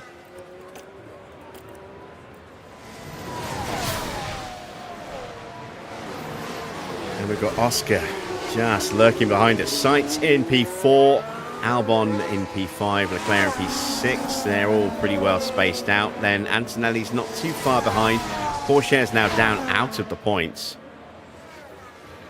Sochi's a good track in some ways. I mean, it was an okay track to drive on F1 22, but as a viewing experience, it wasn't that great. It was, the drivers didn't like it because it was just flat and soulless. You know, a lot of the fans didn't like it that much either. I say, as a viewing circuit, I didn't really enjoy it that much, but as a circuit to race on in F1 22, it was all right. But 2 laps to go. yeah, every time we get one of these circuits, it pops up, and it's around for maybe a couple of years, or in some cases a bit more long term, but they're all the same. Just let's have a fast section and then throw in some really tight twisty turns, and then another really fast section, some more tight twisty turns, and make sure we've got concrete walls, you know, either side to make it feel like a street circuit. Miami's another example again. Just every circuit that's popping on the calendar these days is just more of the same, just rivers of tarmac and nothing else, and it's just, they're soulless. Give me a proper racetrack. We still don't have a race on the African continent. You know, there's been a lot of talk over the last few years about trying to get Kyalami back up to spec, to get that back on the grid. I would love to kind of keep going on about it because it's such a great circuit. I would love to see Sepang back, the Malaysian Grand Prix. That was a fantastic venue. A really, really good circuit with some really tricky, complex corners. Turn 11 in particular, the never-ending and ever-tightening turn 11 was just a horrible corner for the drivers. It's, you know, it was great. It made them really work for it. Turkey. Turkey's a decent circuit. You know, I wouldn't mind seeing Turkey back on the grid. We are going to see Portimao on a part-time basis. I'm glad to see that's coming back. I wouldn't mind going back to the Nürburgring. I think the Nürburgring could work wonders.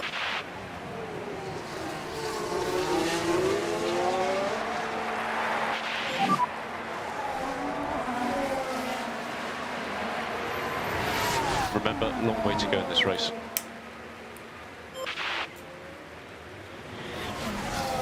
Looks like Norris is going to hold off Max to take the sprint win. Oscar's right there for third. The Bud circuit. There was talk of that maybe coming back a few months back, but I haven't heard anything since.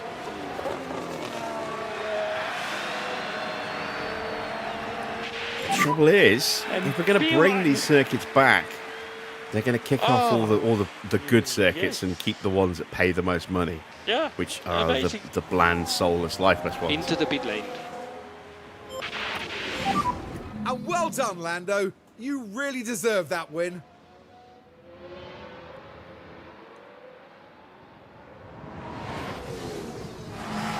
And their hard work is rewarded with maximum points.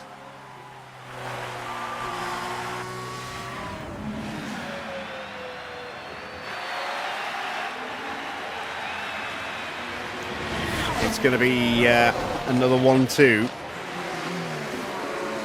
15 points for the team in the Constructors against just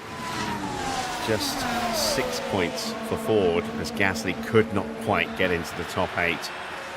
Leclerc will pick up some points, as will Antonelli. Sainz gets some points.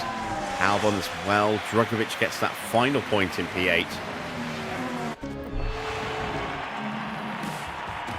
And the winner of today's sprint, Lando Norris. And what a well-deserved P1 finish that was. Absolutely outstanding. There we go. Confirmation of that final result then. Lando ahead of Max and Oscar for the top 3. Sainz in 4th. Got the fast slap, but no bonus point for that in the sprint.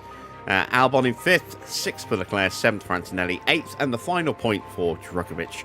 And it was Gasly in P9 ahead of Gabriele Mini. Lindblad in 11th, 12th for Schumacher, gaining 7 places, not bad for him. Porsche dropping all the way down to 13th. That fault escalated very quickly and absolutely killed his car. Just sapped all the pace out of it.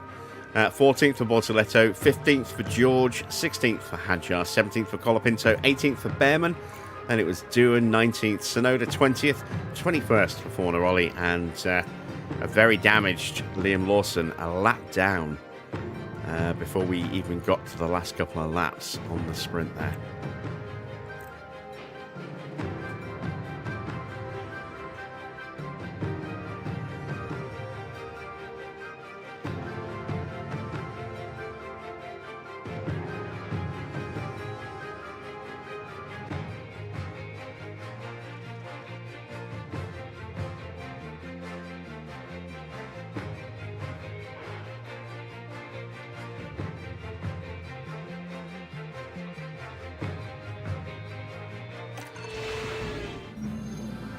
Our weekend continues with qualifying, as the drivers fight it out for a strong grid position.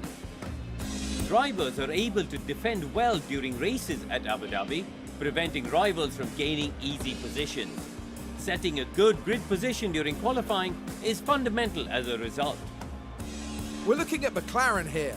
Karun, how do you think their driver will be feeling today? We saw them set an impressive lap time in practice, so it's a great start as they move into qualifying.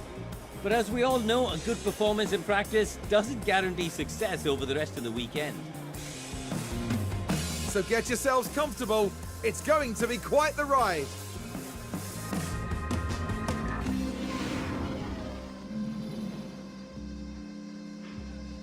So, add to the sprint, straight into qualifying for the Grand Prix. We're going to start on these scrubbed medium tyres for the first run.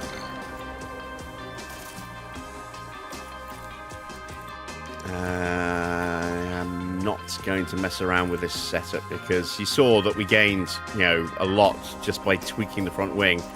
If we get it wrong, we could undo a lot of that and drop quite down, quite a bit down again, which I really don't want. So we will stay at just 97. Porsche should be able to switch out that engine part now. without penalty, or at least without a pit lane 5, start, because 4, Park 3, Ferme is 2, freed up 1. again, Green light. at least until you leave the pits.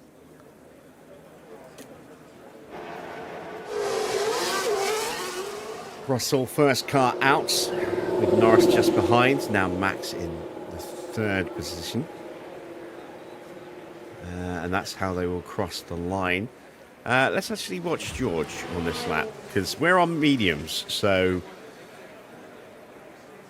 theoretically George should beat us. That said, George didn't really have the best pace, so we might still finish ahead of him after this run here.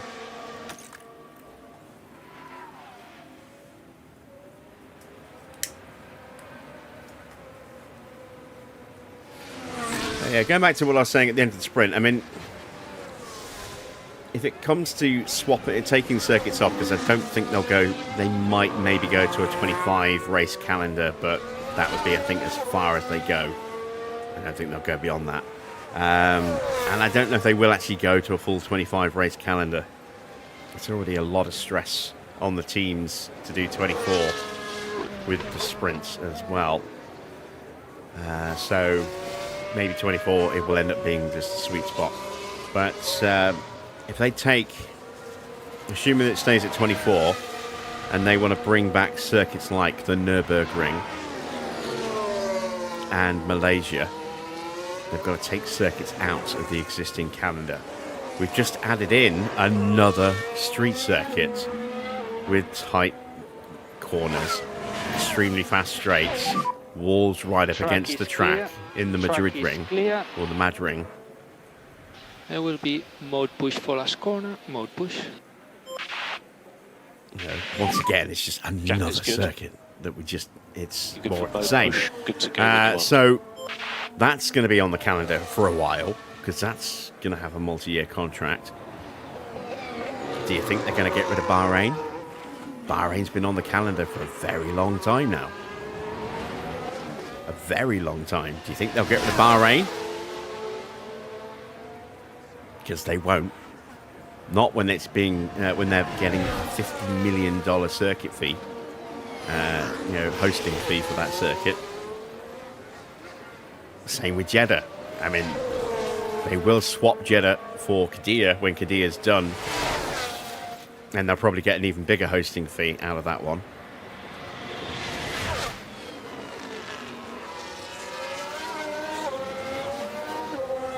So then you have to start looking at the circuits that are not going to have, Middle East oil money. So it's circuits like Hungary. We're already seeing that Spa is going to go part-time, and that's going to alternate with Portimao. Silverstone's not immune. So I'd like to think it should be. I'd like to think it will be. But it isn't. Monaco, there's been a lot of calls for changes or removal of Monaco for a while. Stay negative on the Delta. I think if they're going to get rid of Monaco, it will be for a circuit that pays an absolute premium just because of the prestige of Monaco.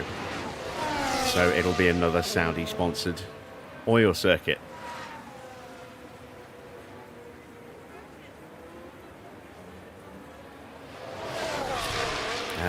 What else? What else is going to be at risk? Barcelona is going to be at risk. What other circuits? I think Monza is probably going to be safe, but even that is not a guarantee. Like Silverstone, you'd like to think that circuit should be immune, but I don't think there are any circuits that are going to be immune, unfortunately. Imola came back during the pandemic. That's now gone. Zandvoort, it's the last year of Zandvoort this year. That's gone.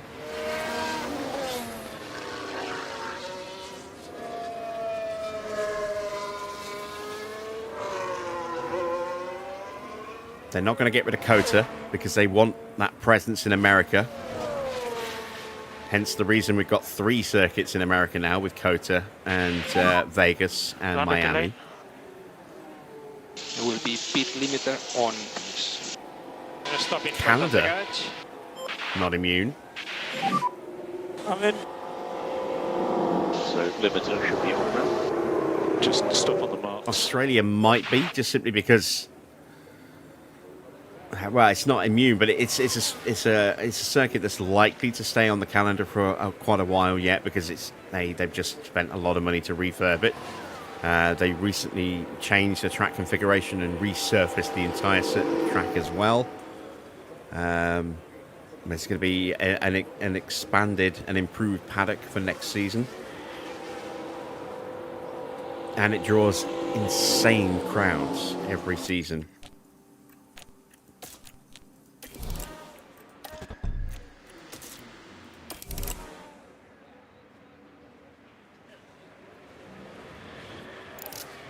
Likewise, Suzuka is probably safe for the same reason.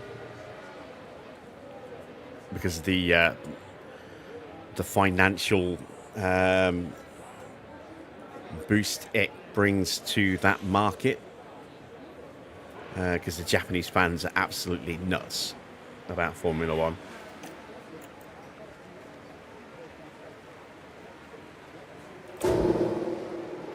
Trying to work my way down the calendar and think Austria could easily get dropped out. It's a very short circuit, but it's a circuit with character.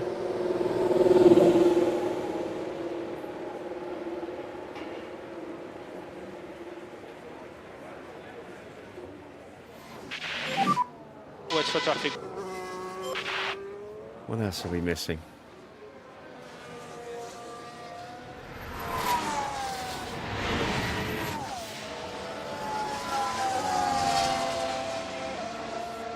Yeah, go through my notebook. Piastri coming up quite quickly behind you. Let's see. So, China, again, it's a tap into the Asian market. That will probably stay around for a while. As I say, Bahrain's going nowhere. Jeddah's not going anywhere until Qadir's ready, and then Qadir's going nowhere. China's probably going nowhere. Melbourne, maybe. Baku probably pays quite a pretty penny for that circuit, but it's one of those circuits that we've got lots of variants of now. Miami pays a lot of money, and it's an American circuit, so that's probably not going anywhere. Imola's gone. Monaco, very prestigious, but never really generates a particularly good race, so that might potentially end up on the chopping block. Barcelona, definitely a track that's at risk of getting chopped, especially now that we've got a street circuit in Spain to potentially replace it. Canada, not safe. And track is clear, track clear. Austria, not safe. Will be charge button off Silverstone last corner. should be safe, but might not be. Hungaroring, not safe. Spa has been already pushed into part-time. Zandvoort is gone. Monza should be safe, but you never know. Good to Singapore, again, lucrative Asian market, probably not going to go anywhere. And it's another street circuit, which Formula One's got this weird obsession about at the moment. Suzuka should be safe. Qatar. Never really generates as a particularly exciting race. Very extreme temperatures. Oil states, so pays a huge fee. Almost certainly going to be safe. COTA, really good track. American circuit, not going anywhere. Mexico, could be at risk. Brazil, should be safe, but it's one of the last few remaining top-notch circuits. And then you've got Abu Dhabi, Vegas. You know, both circuits that pay quite a lot. Vegas, another street circuit. You know, that F1 has this weird obsession with. Copy that. So, yeah, I mean, like I said, out of all of those, if you want to bring in something like Sepang for Malaysia. I think the two most obvious at the moment candidates you have immediately would be P4. Barcelona or Hungary. Confirm. Norris has Avoid locking. improved slightly. Confirm. Max has gone top. George has made a mistake. Let's have a look at that. It was George Russell involved. Things look fine here. The wheels Up just behind lock one of up the there. Fords. Just unable to control the car by that point. Not sure which one. Gasly, it looks like. Yes, Gasly pops up into second place. Yeah, I mean, I would love to see Malaysia. Malaysia's a great circuit. I don't think it will Watch come the back, traffic but with Verstappen. that would be a great circuit to bring back. I'd love to see us actually go to Kyalami. Or maybe even a purpose-built track, you know, somewhere else in Africa. But a proper, you know, track, not another lifeless, soulless circuit designed by Hermann Tilke with, you know, long corners separated by little twiddly bits and concrete barriers all the way around it. And steel catch fences all the way around it. Let's have a proper old school circuit style.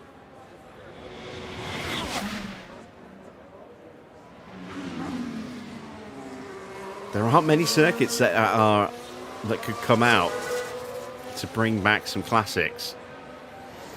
And so to do that, you're almost certainly going to lose some classics rather than the circuits that you could quite easily take out because they're not that great a spectacle, but they pay an awful lot of money to host the Grand Prix.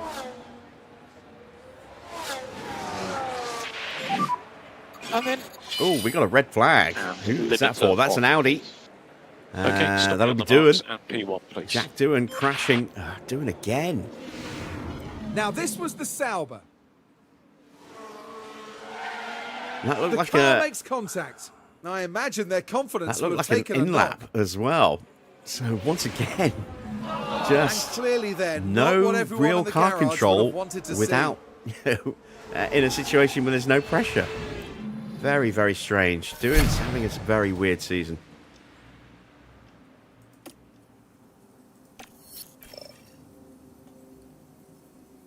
Are we through?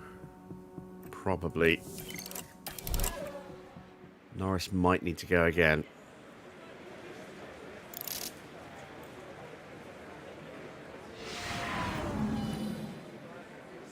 You think Korea should be one of the circuits that Spa alternates with? No, it won't be because the Korea circuit's in pretty much in you know, been completely abandoned. It's in a state of disrepair. It was designed to be part of a new city complex, and it just never materialized. You know, because you know the housing market completely collapsed. We had the big financial, you know, collapse of 2008, and that wiped out any chance of that circuit becoming a permanent thing. You know, because like I say, they designed the circuit to fit around like a small city complex and then build up around it, and it never happened. So yeah, that circuit's been left just abandoned in a state of disrepair for years and years and years. They would need to basically rip most of that up and start again, and I can't see Korea doing that this time around.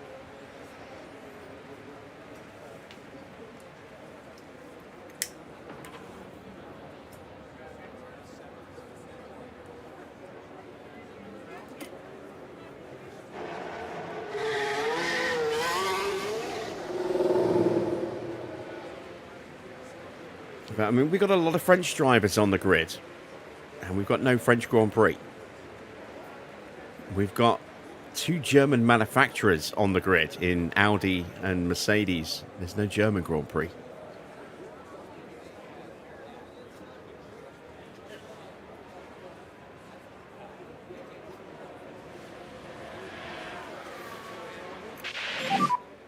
You need to learn the gears. Yeah, confirm.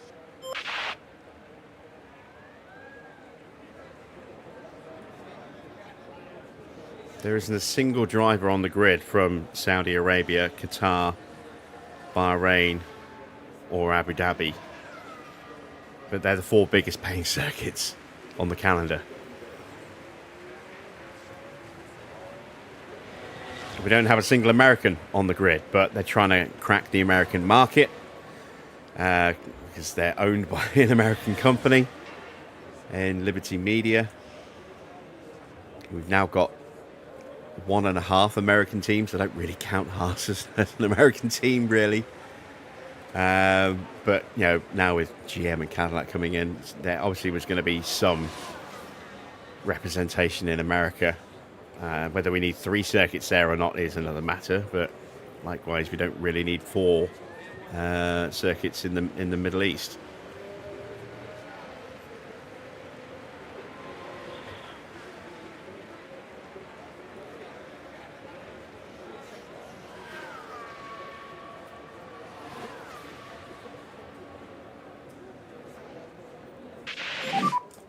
And track is clear, track clear. Charge button off for last corner. Spa's going to be alternating with Portimao, Madman. So, I mean, it doesn't need a 3rd circuit throwing into that rotation. Spa is too legendary a circuit to just wipe out like that and have it once every 3 years. That would just be a travesty. It's a really kind of a travesty that we're going to get rid of it. But, I mean, I don't think it's going to work very well with the new rules, though, as well, which is certainly... it's going to really lessen the impact of that circuit as well. Looks like we might have lost a little bit of time there. 18.4 in the first sector isn't great. Let's see what the middle sector looks like. I got blocked. Yeah, that's what We've I seen thought. it. No issue there, though. I'd like to think we're safe anyway, but there's no guarantee. Doohan is ahead of us. So he might make it through at our expense, even though he's not going to take any further part in qualifying. It's not been a great lap for Norris. Lindblad improves, but only to P14, so that's a little bit of pressure off. Bearman has not improved at all.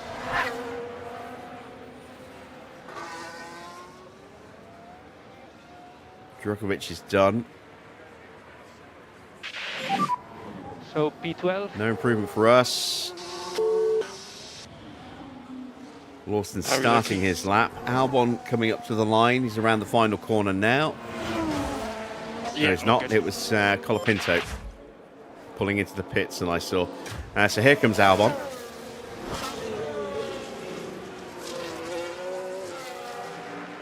Mini starts his lap. Albon improves to P3, Norris down to 13th. Lawson and Pourchaire both improving. Schumacher on a lap as well.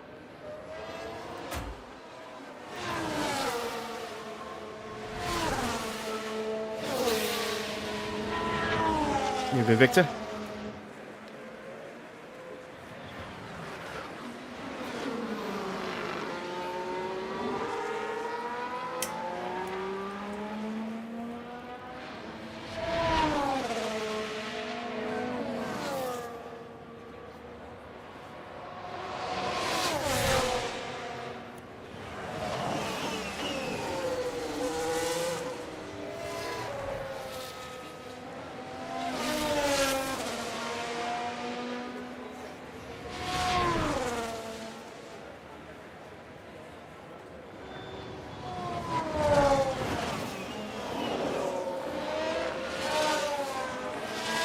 Lawson up to 10th. That's Norris down to 14th. Pourchaire goes top. We're down to 15th. I think we're safe. We are safe. There's only one car now that can improve above us. And that's Schumacher. So it'll be interesting to see if Tsunoda gets knocked out here. Norris will just squeak through no matter what.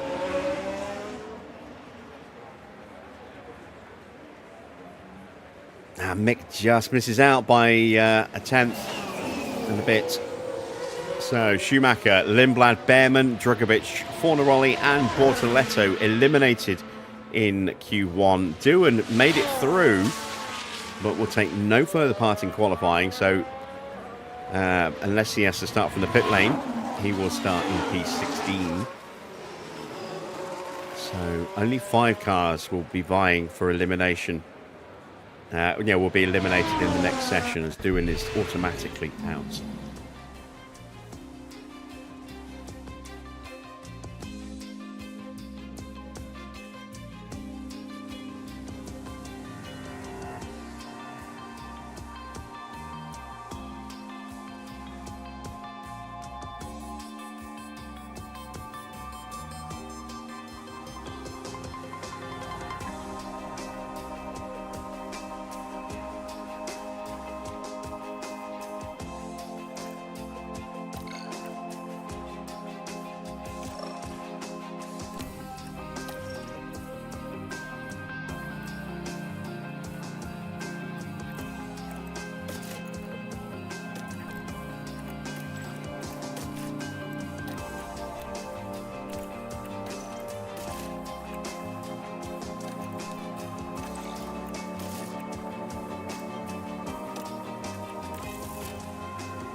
Into Q2, we will run mediums that have done 1 lap.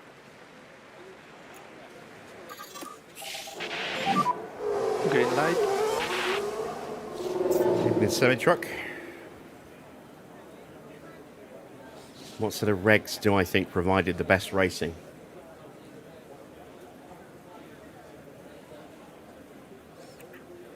The best racing was when the cars were less complicated.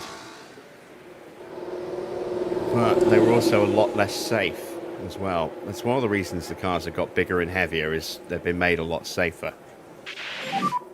And we need you to push this out lap. Confirm. But I mean, you've always had really good racing between certain sets of drivers, no matter the era. As you but want it to be for the start. Some eras have been better than others. And some of the cars have been, butt ugly as well. The dildo cars of the mid 2010s. They were horrible. I was not a big fan of the giant shark fin on the cars at various different points as well.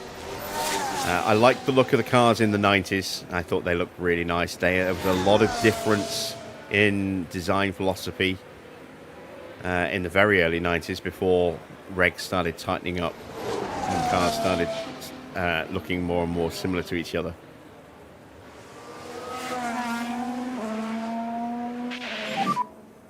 Track is clear. Track is clear. And charge button off for last corner. Charge button off. I still think one of the prettiest cars I've ever seen race is the 1990 Ferrari. Okay, gap is good. John Barnard Go. car. It was just really nice. It looked lean, it looked mean, it looked aggressive, it looked quick. It actually was quick as well. Which helps.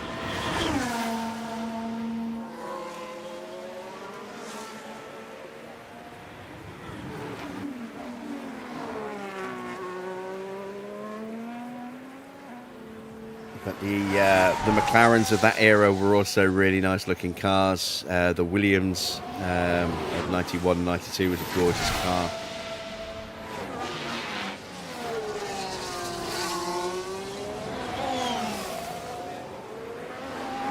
The whole design philosophy was very different back then, and the cars were so much smaller and lighter than they are now.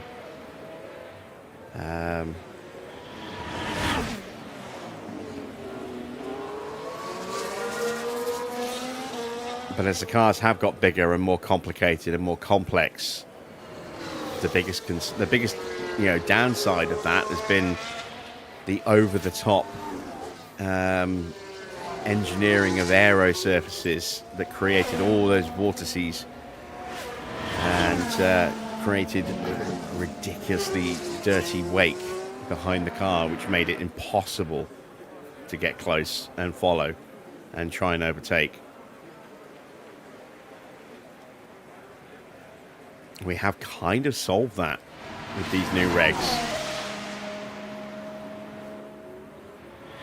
Completely by accident, I'm sure, but it has kind of solved that dirty air issue that's been a problem for the best part of 2 decades.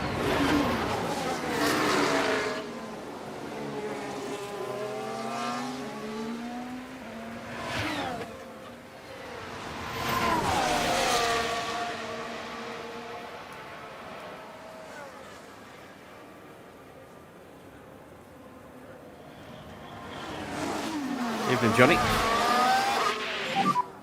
What's for traffic with Verstappen? I'm tired. I'm getting very morose when I'm tired.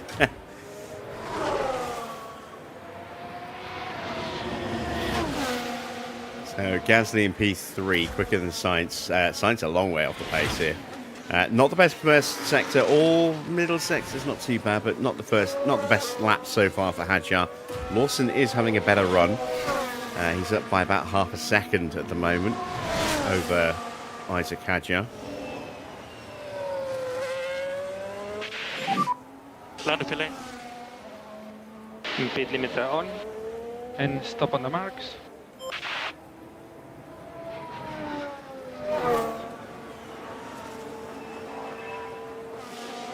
So Hadjar across the line, 9/10 off at the moment. Lawson into P4. Good first sector for Teo. Yeah, I'm in. See what Antonelli does on Make his sure lap. your limiter is on. Stop He on is the marks. down on Lawson, so he's going to slot in somewhere between Lawson and Sainz by the look of it. Same for Tsunoda.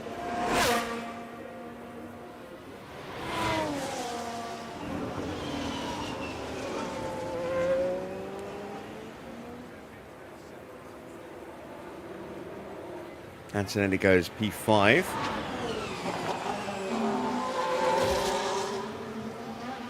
Porsche goes P6. Tsunoda goes P4.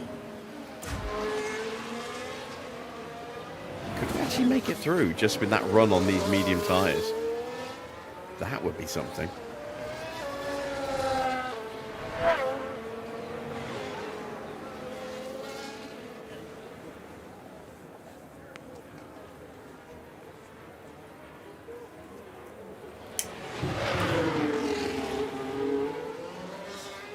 P6 for Colapinto. Right, let's see what George can do in the final sector as he comes up to the hotel.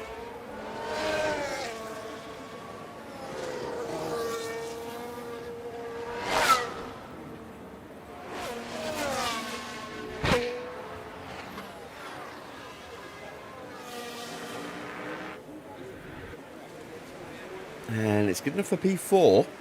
Still nobody has knocked us off the top yet. And as I say, we did that run on mediums that had already done one flying lap. So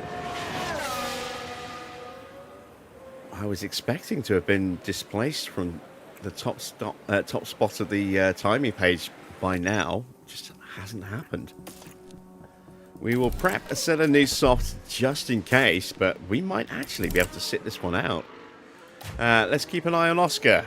This should give us a bit more of an indicator as to whether there's a lot more pace out there.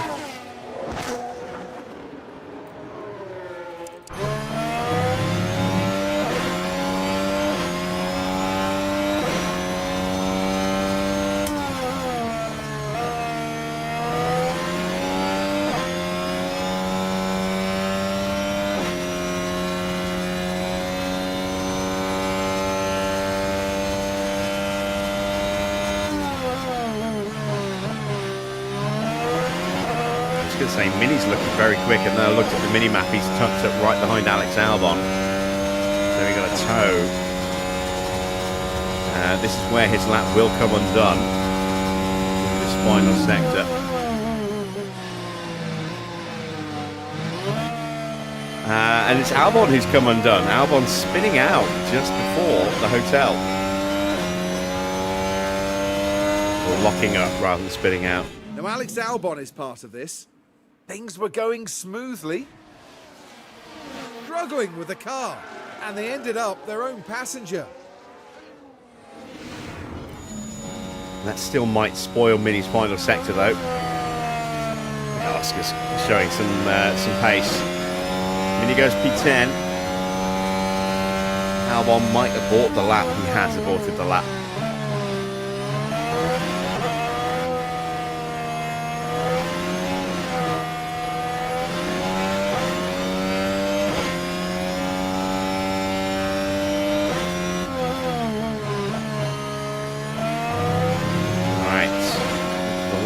Oscar goes top by only 2.5 tenths. Oh, do I take the risk to sit out? It's very tempting. No one's come close. Apart from Oscar.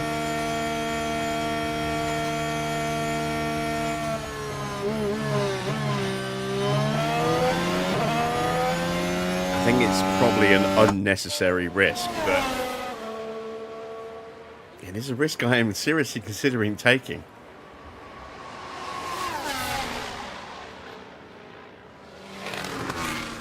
Evening PR. How are you today?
Porsche starting a lap and to find his way past Liam Lawson there, I think, coming out of the pit lane.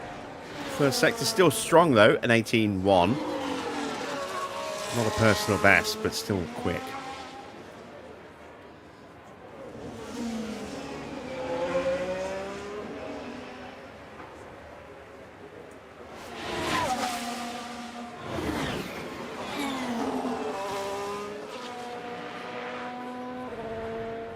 Through the chicane.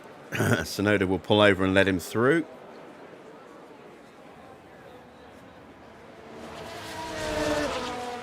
And Porsche is finding some pace. Purple, middle sector. Antonelli goes for a personal best in the first sector there. Let's turn our attention to Teo briefly as he comes up to the end of the lap. This will determine whether I stay in or go out, I think. Oh! There we go. That's a red flag. Ooh, is there time? Oh, that's going to cause all sorts of issues. Antonelli was on a lap. He might not end up going back out again. And that's the moment the car plows into the wall. And that's an unfortunate incident, considering we've not even reached the race yet.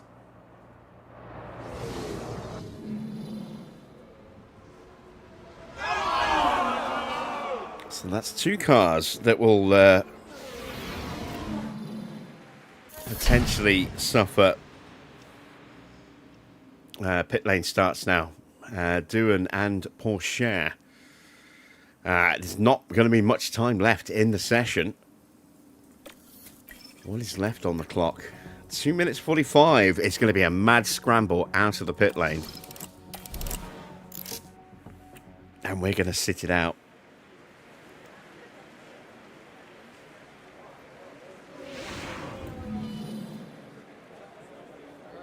So, Antonelli has to go back out because he is currently in the drop zone. Mini should go back out soon. Sainz is going out. Albon's going out. I expect Hadjar will come out as well. We've got Piastri going back out. Gasly's going back out now, as is Lawson, Leclerc. There's Hadjar.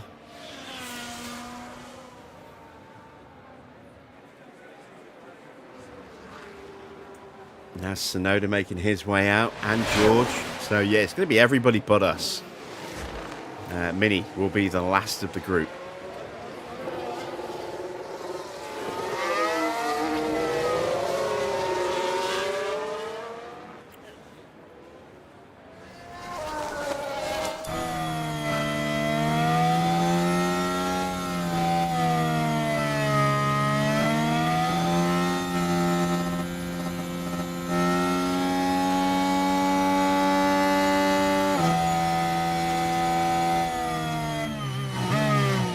Top 10 shootout to get through yet as well before we even get to the Grand Prix.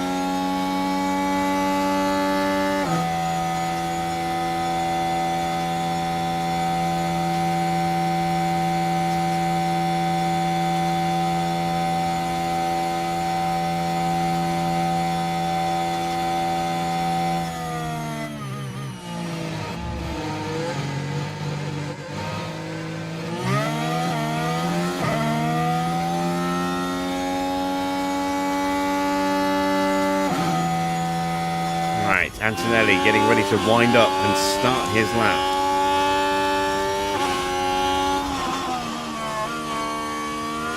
Pressure lap for the young Italian. Currently out of the top 10 in 11th place.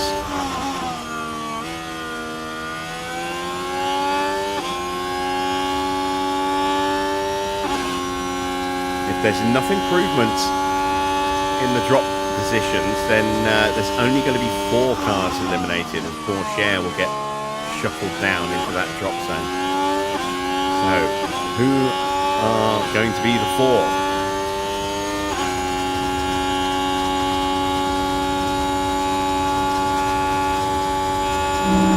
Is Porsche actually still going to just about survive and make it through into Q3 and play no part in it? That is a lock-up somewhere. Mini running wide now through we turn can 1. See what happened. Now this was at turn 1. Oh no! And that's Why quite a they big go? lift as well. And So they'll I think find Mini's themselves at a probably disadvantage done. if they keep on Not doing only has he that. lost a chunk of time, he's also lost any chance of getting that toe. So I think Mini is going to be one of the 4 in the drop zone here. Along with Jiren and Teo. Oscar going purple in the middle. Everyone else is looking pretty quick, apart from Sainz. Sainz could maybe be in trouble.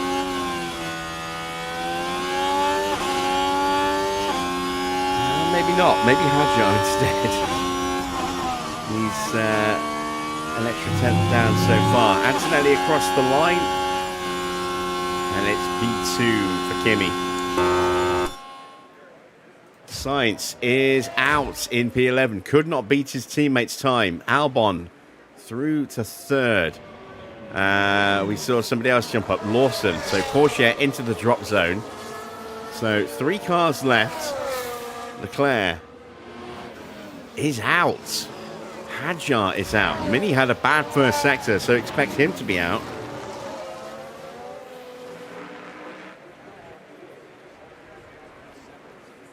And he is out. So, non-finishers bookending the elimination zone in Q2 there. Porsche eliminated in 11th place. Then Sainz, Leclerc, Mini, Hadjar, Doohan at the bottom. And we have a penalty for Yuki Tsunoda that will be applied after the Grand Prix qualifying as well. 3-place penalty for the collision where he took out his own teammate last night.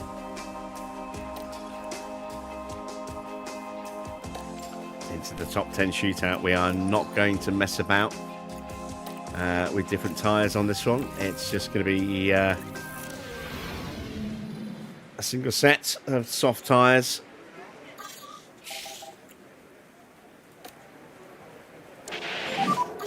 Green light.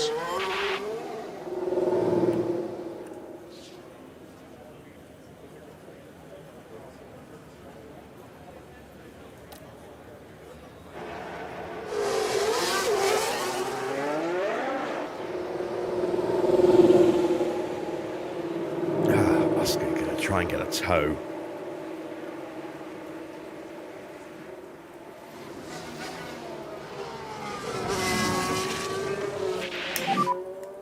And if you want, you can go to mode warm-up. Confirm. Hopefully that's a no-go on the toe.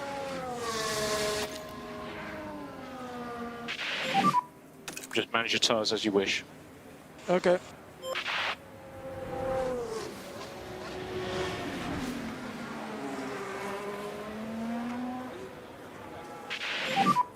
So you're in a good position.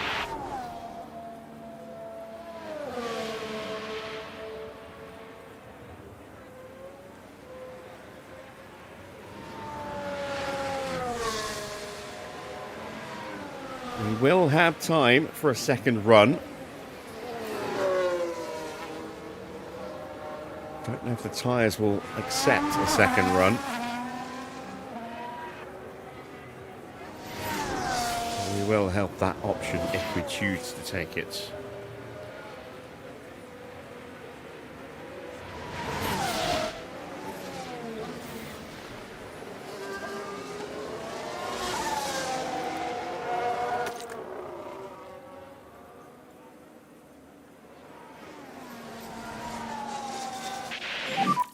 And track is clear, track Wrong clear. button. Mode push. That's what I Last wanted to corner, do. mode push.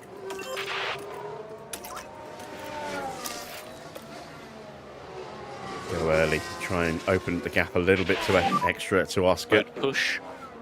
Okay. There we go. Yeah, he's not going to get a toe from us now. Oh, great. We've got someone coming out of the pit lane as we're going to be approaching that corner. That is Liam Lawson. Don't be a dick, Lawson. Don't be a dick. 18-0 for Norris. Slight lift for Max. That cost him a tenth. There you can see.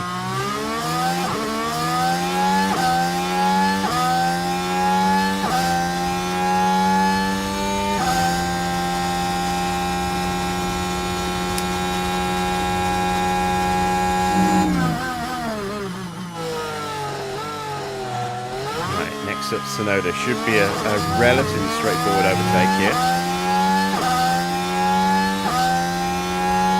And it is.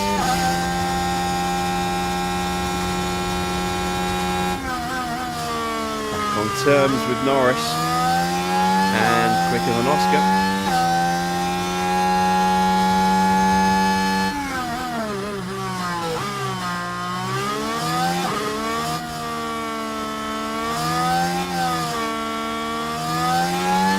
It's a 123.4 for Lando. Reminder, stay negative on the dash.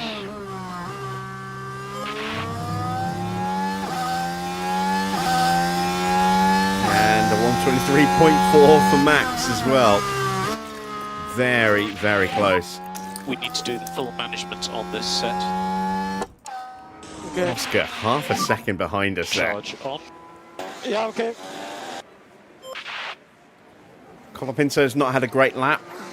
He's going to be very adrift when he gets around to finishing his lap.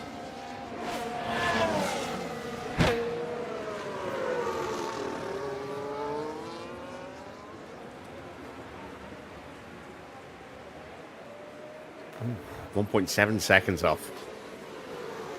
That's a big gap. What about Kimi?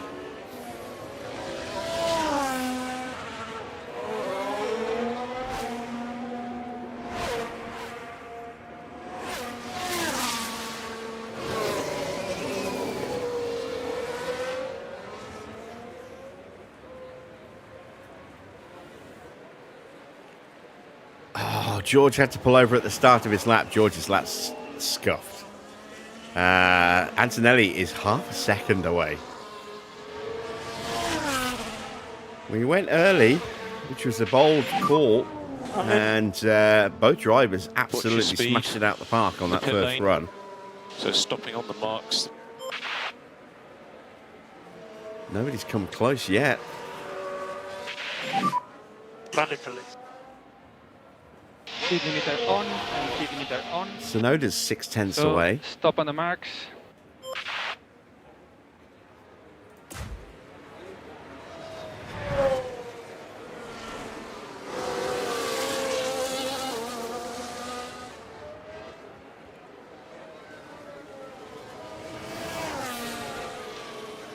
Albon barely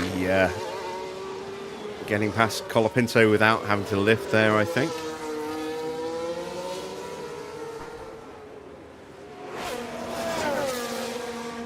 So Russell has kept on pushing despite that awful first sector. Albon only good enough for P7, 7/10 away. We know George's lap's going to be terrible. Let's see what Gasly can do.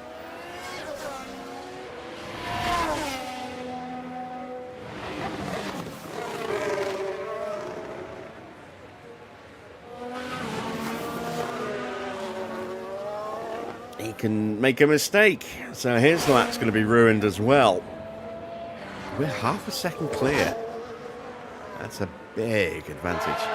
Oh, and he's dropped it again. This, I think, was at turn 13. Just a bit too wide at that point. That won't do the floor He of the kept car it out the barrier any good at all. underneath the sky bridge, but then he dropped it on the final corner. And he's red flagged the session. Oh, man. Gasly, Gasly, Gasly.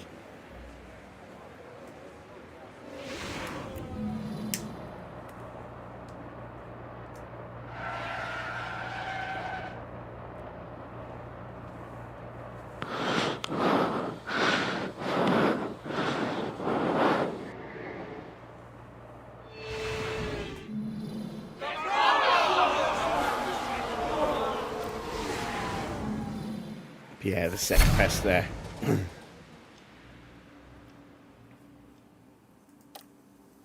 So, we'll prep. We might go out again. I don't think we'll improve.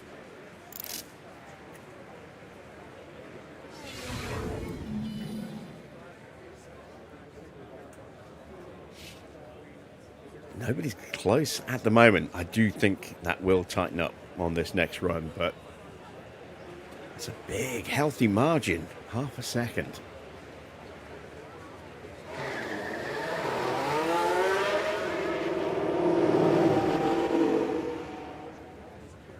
Oscar goes out straight away, and Tsunoda tucks in right behind him.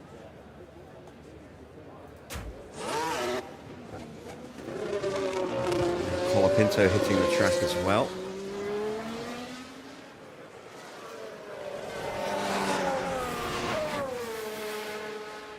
So that's another retirement in qualifying.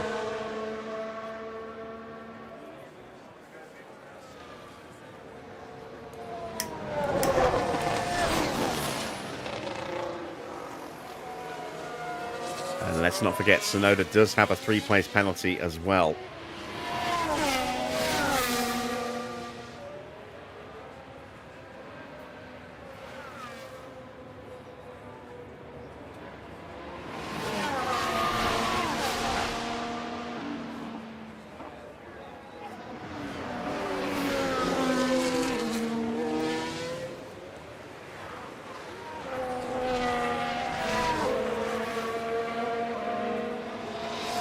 I'm going to take a very short break after qualifying before we get the race started. Splash some cold water on my face, go to the bathroom.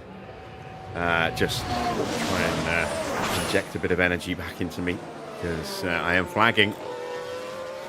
And I have been weighing up whether or not to actually end the stream after qualifying for the last 20 minutes or so. Try to work on the front tires. Yeah, confirm.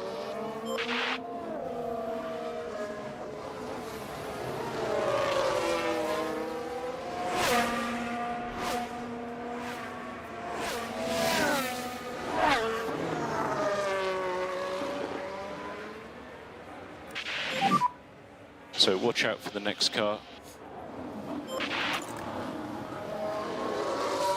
So can either of these two steal pole position away from us? I think of the drivers that are left, these are the two that are going to stand the biggest chance. Oscar just in outright pace, Tsunoda with a slipstream, but he's not able to keep with Oscar at the moment.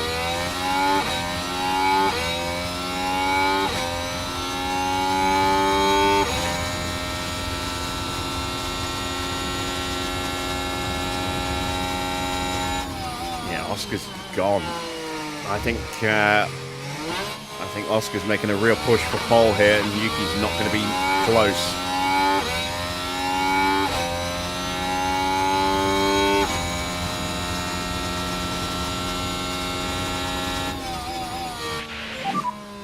And track is clear. Track It's down clear. over half a second to Oscar at the moment. Start button Oscar, off purple, for purple. Aston. This is going to go top.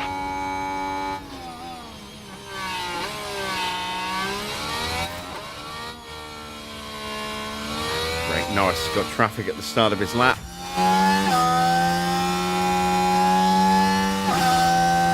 This first sector looked like it's up across the line for Piastri.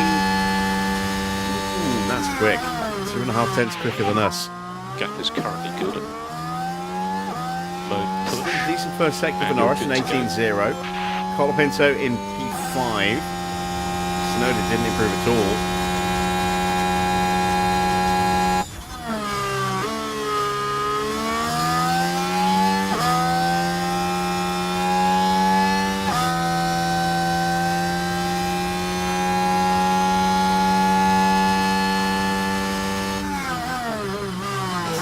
First sector for Max.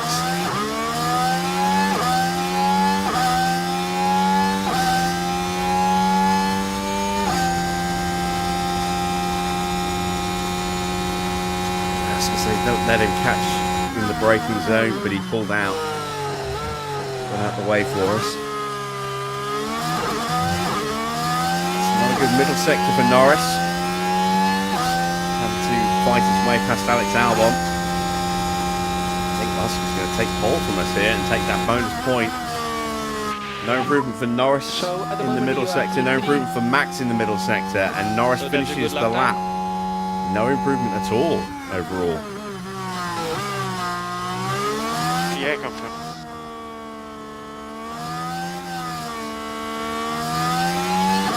And we've gone from looking ultra dominant to off the pace. Oscar pulling out a lap where he absolutely needed it. Max doesn't improve either. So it's down to Lawson P2. and Albon, So the mode is and looking maybe quite George. good. And mode in, please. Mode in. Yeah. Yeah.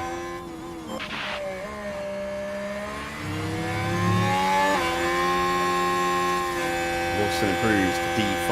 He's 7 tenths away still.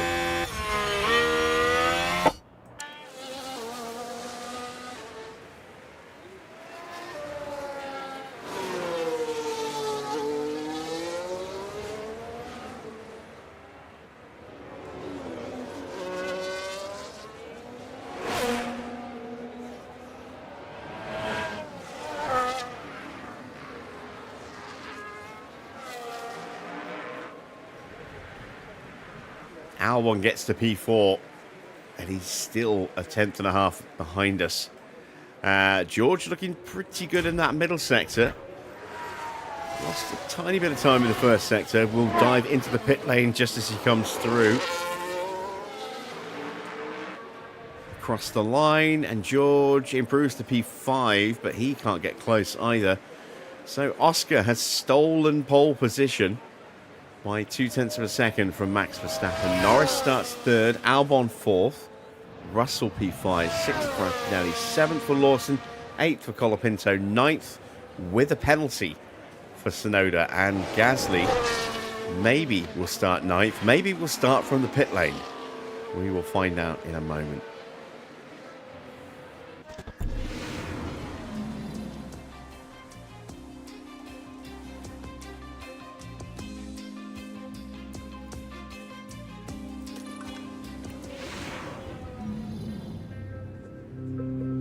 Only 58 laps stand between the drivers and the checkered flag as they prepare to duel it out under the lights here in Abu Dhabi. Yas Marina has played host to a fair few title-deciding races, such as 2016 when Lewis Hamilton secured the top podium spot, only for Mercedes teammate Nico Rosberg to claim second and secure his maiden World Championship. Reprofiled in 2021 to improve overtaking, Yas Marina is a high downforce circuit where DRS is highly effective. Racing under floodlights, the track cools during the Grand Prix to help with brake and tyre wear. It's race day with the teams and drivers ready and raring to go.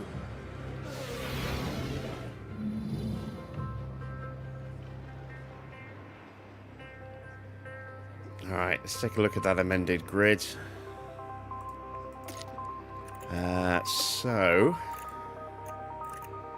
Yeah, has been a few bumps, hasn't there?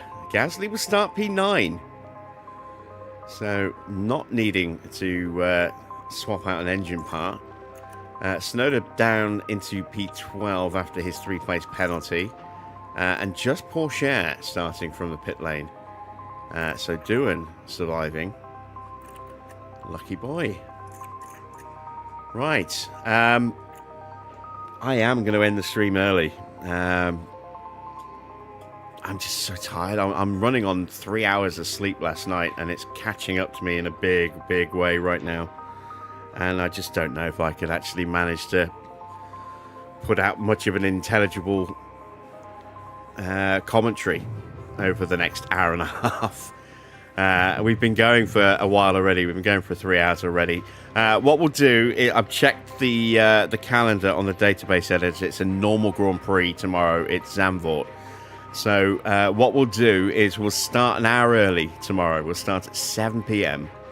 As opposed to 8. And we'll do the race, and then we'll go straight into Zandvoort and finish the week off with a double race feature, so to speak. So apologies for cutting this one a little bit short, but I'm just, I'm tired. I could muddle through, but I don't want to half-arse it and not really provide any real value or entertainment in your for your time. So I'll be back tomorrow, fully rested and raring to go. Until then, thanks for watching. I am Jim Bob, and I'll be back with a double race tomorrow.